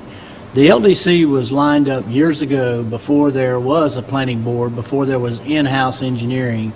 The Land Development Code was a subdivision ordinance, and what it did was provided a step and a mechanism of 4 parts for a subdivision to go through the development process. The preliminary plat was the opportunity for Board of County Commissioners to know someone was looking at doing this. It established some minimums such as lotting schemes, routing, stormwater, those sorts of things, so the Board of County Commissioners would know that this was what was being proposed, hence the word preliminary. With that vote, then, he had the assurances that he could proceed on to the next step of developing construction plans to put that infrastructure in place. Because often you would take a risk coming to the Board of County Commissioners for a preliminary plat and construction plan approval, and then something happened and they go back and redesign and do all those sorts of things. But the process I inherited, I've been working in it for over 30-something years. The LDC had those 4 parts: preliminary plat, construction plans, which is where the development order is issued, the final plat, which is a legal document allowing him to convey property by lot and block, which is a conversion of large parcels to individual lots, and then ultimately the action by the board to accept those improvements for maintenance, which is what we call paved road and drainage maintenance. And when I came on board, the determination was made with the legal department that we would preserve those 4 steps for the Board of County Commissioners, both from an informational standpoint and also from voting to approve those different phases: development order and final plats, and accepting the improvements for maintenance. But the preliminary plat allows him to proceed to the next step. It doesn't ensure or guarantee that the plat will look like that. He's still got to submit plans, specifications, calculations to support all those things that are further included. And there's an even larger construction plan checklist that he'll have to meet. And it does not allow him to touch the property No, at that's all. not entirely clear, because it does allow him and his surveyors to go out, to actually conduct field surveys such as boundary surveys, establishing the legal land requirements. It allows him to clear properties to be able to do the topographic survey, because often you'll see the grids out there in raw land. You'll see it looks like somebody went through and gridded the property. What they were doing is cutting lines so they'd be able to physically occupy the property and do a topographic survey. But as far as clearing and grubbing, root raking, those sorts of things, that's going to require all those other permits, such as environmental resource permit. It'll require an NPDES permit, which is National Pollution Discharge Elimination System permit. It's going to require him to do dewatering permits if he's going to do underground. And and then the other permits is potable water and the sewer. Also, often whenever they're going to do design work for a roadway and a retention pond, they're going to have to get drilling rigs on site to be able to do borings to know what that substrata looks like. And so that does require some clearing to be able to facilitate. That's considered minimal, minor. They're certainly not going to go through a wetland to do that, or should not, and of course they'll be subject to state and federal violations if they do. But those are the minimal things that can occur. So I don't want to say he can't turn any dirt, but it's minimal impact. Okay. And while I'm speaking, if you don't mind, just Okay. for an information while we have this Save Our Soundsides group here, the environmental resource permit, the NPDES permit, dewatering permit, the potable water permit, and the sanitary sewer permit for Nature's Cove is in the files in the engineering. They reported to me that we have them, so perhaps we need to send them back to the Water Management District person because they're on file in engineering. Commissioner? Okay, thank you, Roger. I think Commissioner Cole addressed the making all those studies public since they're in your office. They're public to the people. I'd like to know more about the state statute not allowing us to require copies of those permits, because to me, and this is just my thoughts, we are the final clearinghouse, and will the governments cooperate, agencies cooperate with each other, but I would like to see, or at least talk to our representatives, that before we issue any kind of go-ahead construction permit, that we have a copy of all those permits in the file, because government agencies are stretched thin. I look at us as the final clearinghouse, and that's just my personal views. So I would like to know more about the statute the lady quoted in for 2018. If that has changed, I would be willing to discuss that further. I appreciate what Roger's mentioned about the preliminary, what it allows him to do. I'm concerned about comments I've seen by the owner in the paper that we don't think we're going to impact anything environmental. So personally, I'm not in a position to approve this preliminary plat just yet. I would like to see all the wetlands maps and personally go over them with his delineation before I feel comfortable approving a preliminary plat. That's my position, Mr. Chairman. Mr. Chairman. Commissioner Cole.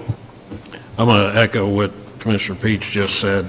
I've heard from enough people, Carmen Reynolds, these folks out here aren't shooting from the hip. They've done some pretty good research on all this, and basically, for no better reason, I can't say we can't approve it, but I would like to see it tabled for 30, at least 2 weeks till I can get my arms, and I don't want y'all to think I won't approve it in the future, but I've seen enough today, heard enough today, and know enough from what goes on. Once you get a preliminary plat, it gives the developer the thoughts that we got this thing approved, let's go.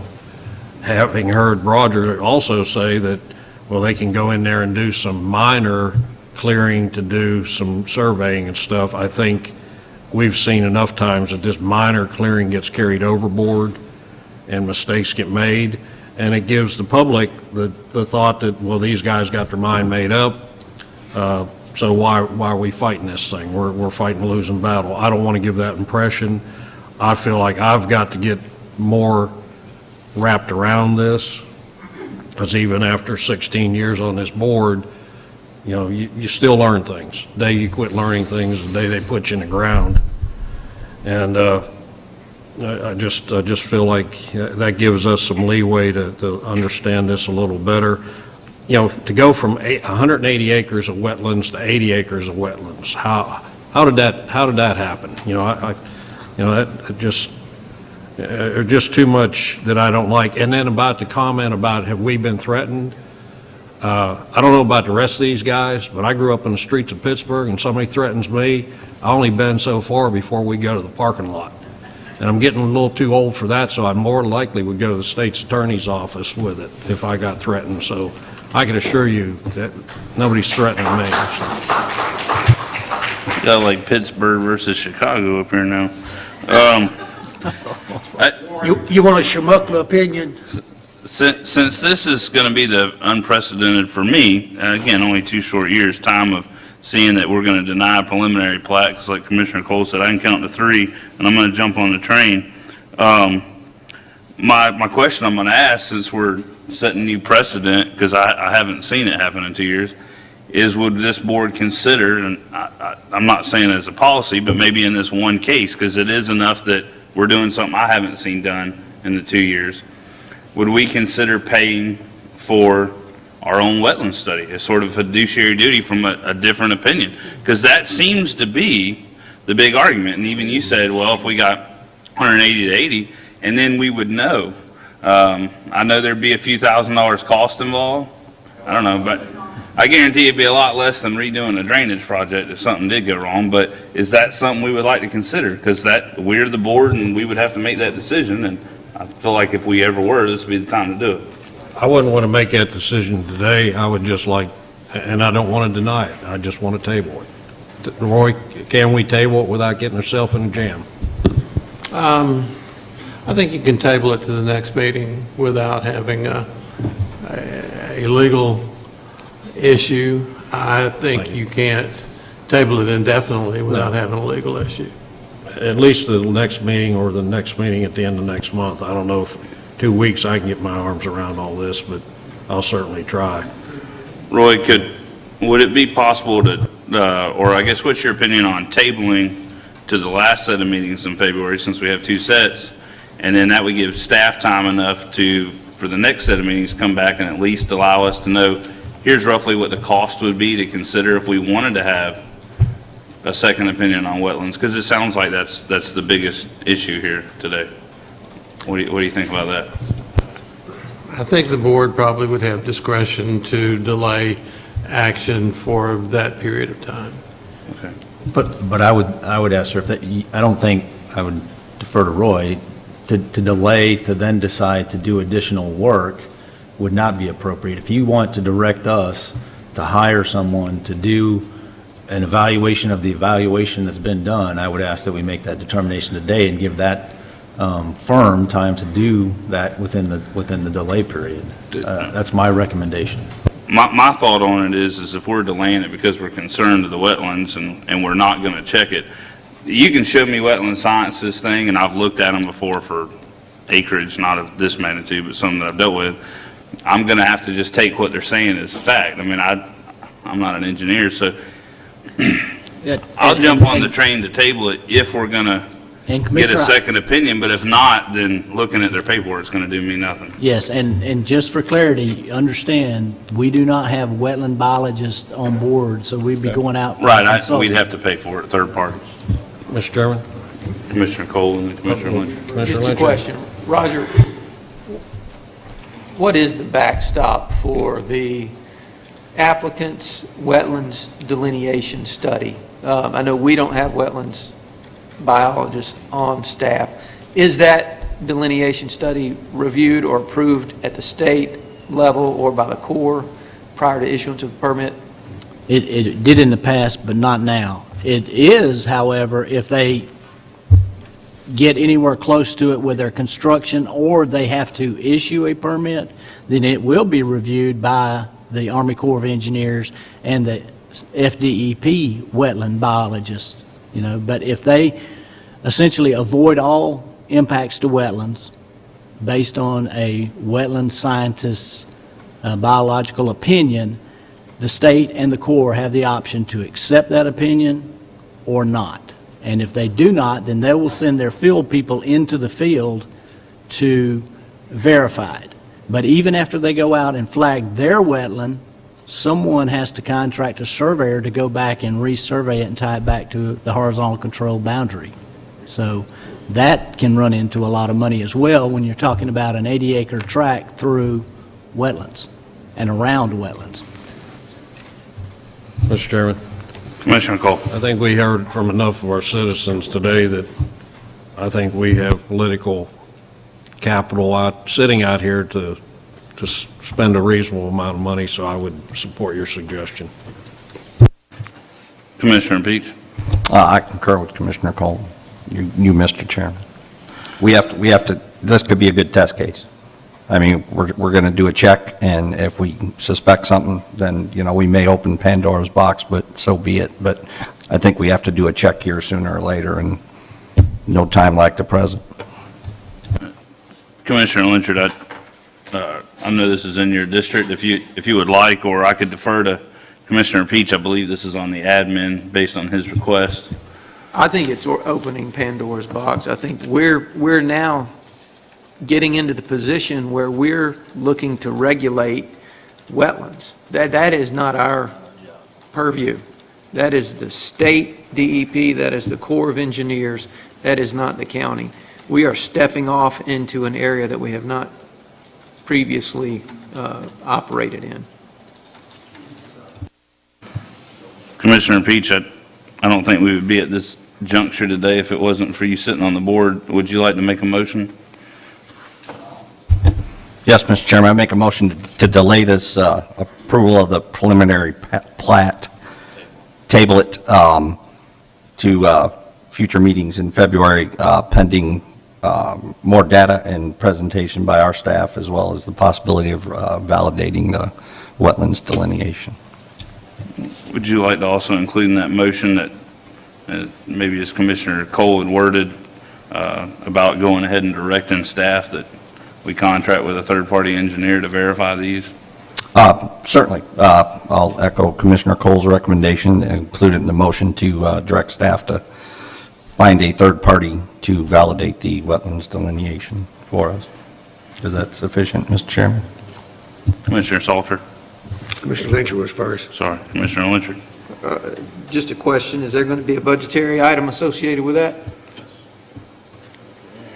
Roger, do you have any idea of a cap that we would put on that? I mean, let me ask you this, would that be an RFQ or an RFP? I would defer to Roy, but I think perhaps we could take one of our existing firms that have biologists on staff, on their team, to and perhaps go to the rotational basis, go to the next one, and hope that they don't, and make certain that we don't team with the engineer who uses wetland sciences. I assume we'd have to find that amount out from one of the 7 firms we have and then bring it back as a budgetary item for approval at the next set of meetings. Is that, or do you see Mr. something Chairman, else? If it's within the $15,000 that the administrator is allowed to approve, we can't. I'm going to guess it's going to be more than that. Our most recent quote for surveying a large tract is the Pea Ridge Connector Road, and that was around $30-some thousand, I believe, Roger, for the surveying with that task. And that was a little bit larger, but I would say a comparable task. So it's going to exceed the county administrator's budgetary authority. Commissioner Salter. Mr. Chairman, I don't have a problem tabling this for further review, but I do have a concern about going out and hiring someone else to come in and do what we're supposed to be doing ourselves. So I don't have a problem delaying it for further review, but I do have a problem open Pandora's box, because which ones are we going to pick and choose not to hire an outside consultant to come in and look at? And I know I've heard the people, and there's enough concern about this project, but there's a lot of projects that come to us with the same kind of concern. I think I will offer a preview of an issue that I wanted to bring to the strategy workshop next month that Commissioner Cole offered one of his, so I'm going to throw one out there, is a discussion of where we're going with an on the environment or an environmental department. Do we want to expand, and that means more resources, and that means more staff, and probably more consultants that we would hire to do some of, maybe not this specific work, but address things that we need to with restore grants from water quality perspective, and where do we want to go as a county in the environmental arena. So I think that's a discussion point that I will bring to you at the planning workshop, as it will impact next year's budget. Where do we want to go organizationally, and where do we want to go strategically? That doesn't solve the immediate issue, but I wanted to add that as to your information. I just want to say for the record, I think you gentlemen know that I have immense respect for all four of you, and I know we don't always agree. And I have some of the same concerns that Commissioner Salter stated, but maybe that curiosity killed the cat. Part of me just says if we review this and find out that it's an error, it could be a small amount of money compared to damages that somebody could ensue down the road, whether that be from a house that floods to a county repairing it. So I'll look for somebody to second. Well, actually, I'll second the motion. According to the thing, I can second it. I'm just not supposed to make it if there's going to be a vote. So I'll second the motion, and then I guess we'll take a vote on it. So if you want to restate the motion for the record. Motion to table, correct? The preliminary plat for Forest Bay Estates, and direct staff to get a budget and a firm that can validate the wetlands delineation associated with this preliminary plat. Table it until the second February meeting? Yes. All right. All those in favor of that motion signify by the raising of the right hand. All those opposed, like sign. The record reflect that the motion passes 3-2. Thank you for coming. All right, next on the administrative agenda, we've got item number 2 is the Hamlin Bridge Road Sidewalks Construction Lap Agreement and Resolution. Believe that was Commissioner Cole had asked that to be on the administrative committee. Mr. Chairman, Mr. Blaylock and the engineering department were kind enough to come visit me after that meeting and show me exactly how we've been able over the years to, through engineering department and their work with these lap agreements, be very beneficial to the county. And this one's offset a little bit by a couple reasons. I think there were a couple bridges and stuff involved, but anyway, showed me where we're definitely getting a good deal here, and I want to proceed with that. So, Roger, thank you for taking that time. Appreciate it. I'm good with it. Would the board, I know one of the questions Dan had was just, would the board be okay with the shortfall now, since the changes that started back in 2010, it's actually spanned 3 different county commissioners in that district, make up the shortfall with road and bridge contingencies was one option that the administrator gave. Would the board be okay with that?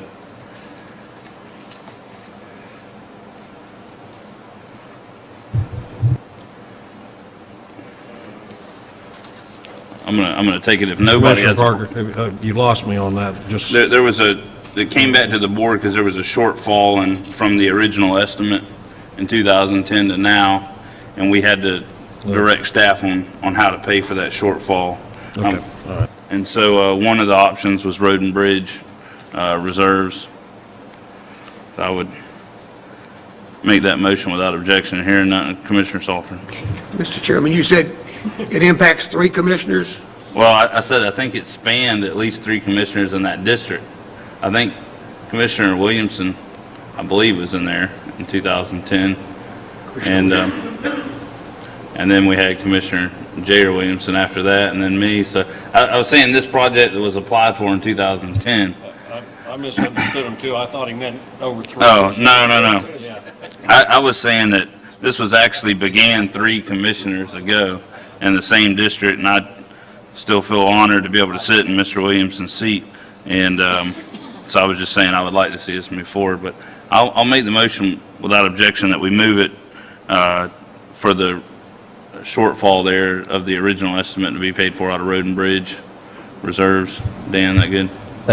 That's great, sir. And then hopefully we'll get good news from the state when we actually get the construction bids in, that they'll contribute more funding to the actual construction. All right. Thank you. That concludes the Administrative Committee. Nothing under Public Services Committee or Public Works Committee. I'll now go to Commissioner Peach for the Budget and Financial Management Committee. Thank you, Mr. Chairman. There's one item, the bid item for housing reconstruction project Discussion the approval to award the housing reconstruction project at 5374 Blackgate Road to Bill Walther Construction, Inc. in the amount of $97,600, authorizing to exceed program maximum of $100,000. And I believe we discussed that was due to fees and permits associated. Program administration costs and fees and things. And I have the additional information that for Commissioner Cole. I've reviewed the bids and the procurement package and the process we went through. And I can explain the details of how the invoices work and how the costs are figured for that project. Mr. Chairman, I make a motion without objection to approve the bid item for the housing reconstruction project. So moved. That concludes the budget, Mr. Chairman. Thank you. Last item on the agenda is public forum. Is there anybody here to speak today? Don't run each other over. I got Pittsburgh and Chicago ready to fight up here. Thank you for coming. If you would, just give her your name and address for the record. I guess it's on. Wilbert Courtney, 4641 Geiger Road, Milton, Florida. I'd like to know, do we have any tree ordinance in Santa Rosa County? Yes, sir. We currently do, and that's actually one of the things this board unanimously has directed staff to come back and update that.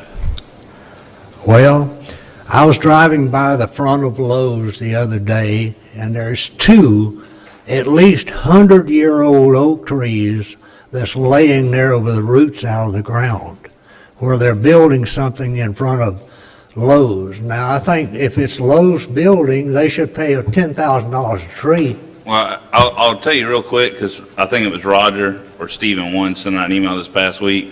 But the short of that, and they can correct me if I'm wrong, is that was taken into consideration, I believe, under the Lowe's project. One of you guys sent us an email on that, right? It was Sean. I think it was Sean Ward. Okay. Sean, sir, in there. The short of it, I saw those. I got pictures on my phone, matter of fact, and I was just irate about it when I saw it. I agree with you as far as I hate to see them go, and I can't remember their exact location if they were right in the middle of the buildings. I know that we can't say. I don't know, but I know they were that big around. I'm with you.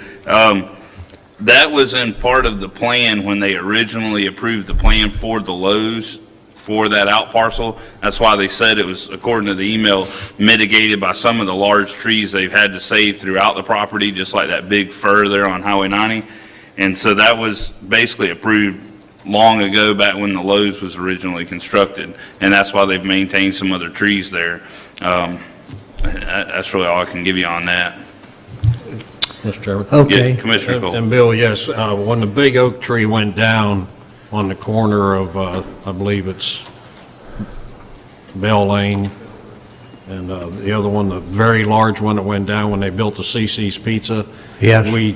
We started then enacting a tree ordinance, and like as Chairman said, we're going to take another look at that because the diameter of the tree, the girth of the tree is too large according to what we think now, and we're going to reduce that. But as the Chairman said, those were all pretty much taken care of when Lowe's built.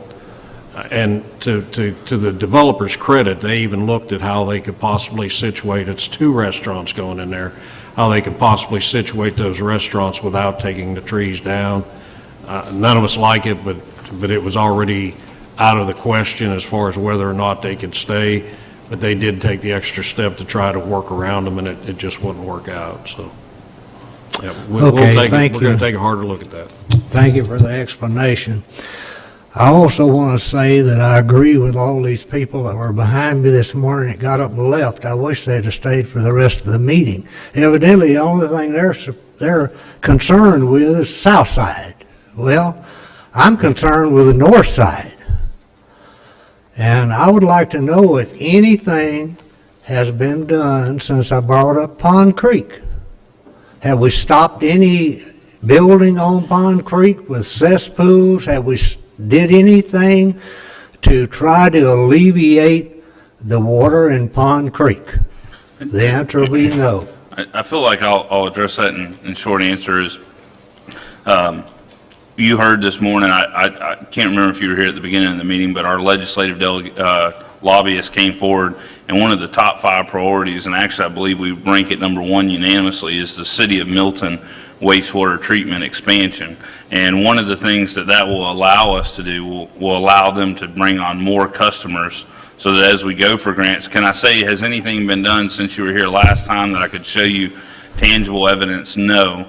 But the board is committed to trying to expand those services. We've also approved, I believe since the last time you were here, an extra 800 acres that we rezone roughly for Pace Water System to be able to expand their operations so that they could bring on more customers. And part of that is they're going to have that infrastructure to then be able to lay those pipes and bring on those new customers and then do some of that septic to sewer conversion. So the board is definitely concerned with it. It's just, it is a huge elephant to eat, and so we're doing it one step at a time. Well, I brought up Milton Sewer in Blackwater probably 30 years ago. Right. I guess the government turned very slowly. I was told, I won't mention any names, I was told by a member of your committee over a year ago that Milton had enough money to move the effluent out of Blackwater River. I don't want to speak for I'll them. just leave that go there. Thank you. Which was either, whether it was true or not, I don't know, but if it's true, they should have already moved it. Another thing that I think you people should consider, I see the county gives the Milton area a lot of money, and which is fine with me. But if you'll check, and I don't know how it is today, I know a few years ago, if Sam Parker lived in Milton city limits, he paid, I'll just say $25. I don't know how much sewage is because I have a septic tank. But Sam Parker paid $25 for sewer for the month. But Don Salter lived a block out of the Milton city limits. If he went on the Milton sewer, he paid $35 a month. Now, tell me where that is reasonable. You're going to have to talk with your Milton City Council representatives. No, I'm talking to you because you give all this money to Milton for all kind of different projects, and don't tell me you don't. And therefore, I'm leaving it up to you to talk to Milton. Right. You're my representative. Okay, and my response to that, and I feel like the board will probably support this response as Unified Voices, they have home rule. They have control over their wastewater treatment facility as well as they do other areas. And part of that is they are there to provide that service to their customers, and they're in control of their billing to that. I do not feel that this county has even legal authority to get into the billing aspects of how they bill.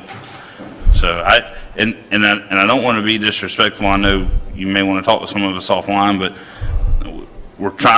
we've got a few other people here I know ready to talk on this, so I'm just trying to be cognizant of the time. Okay, one other thing I'll say, in backing up these people that are up here this morning, I can take you and show you in East Milton where you built a drainage pond, and this happened many years ago too.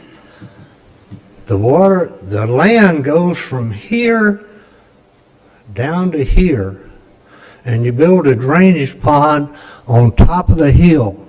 Now, I'd like for anyone here to tell me that they've seen water run uphill. No. Thank you, and have a good day. Thank you. Please come forward to state your name and address for the record.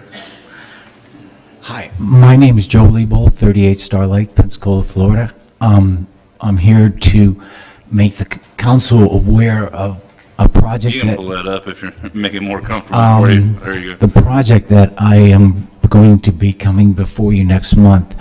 I've been working with the city of Gulf Breeze, and we're currently under contract to buy the driving range and additionally a Catholic church. We are going to be redoing, in the event we get approval, a stormwater line through the country club onto neighboring ponds, and eventually into the Gulf.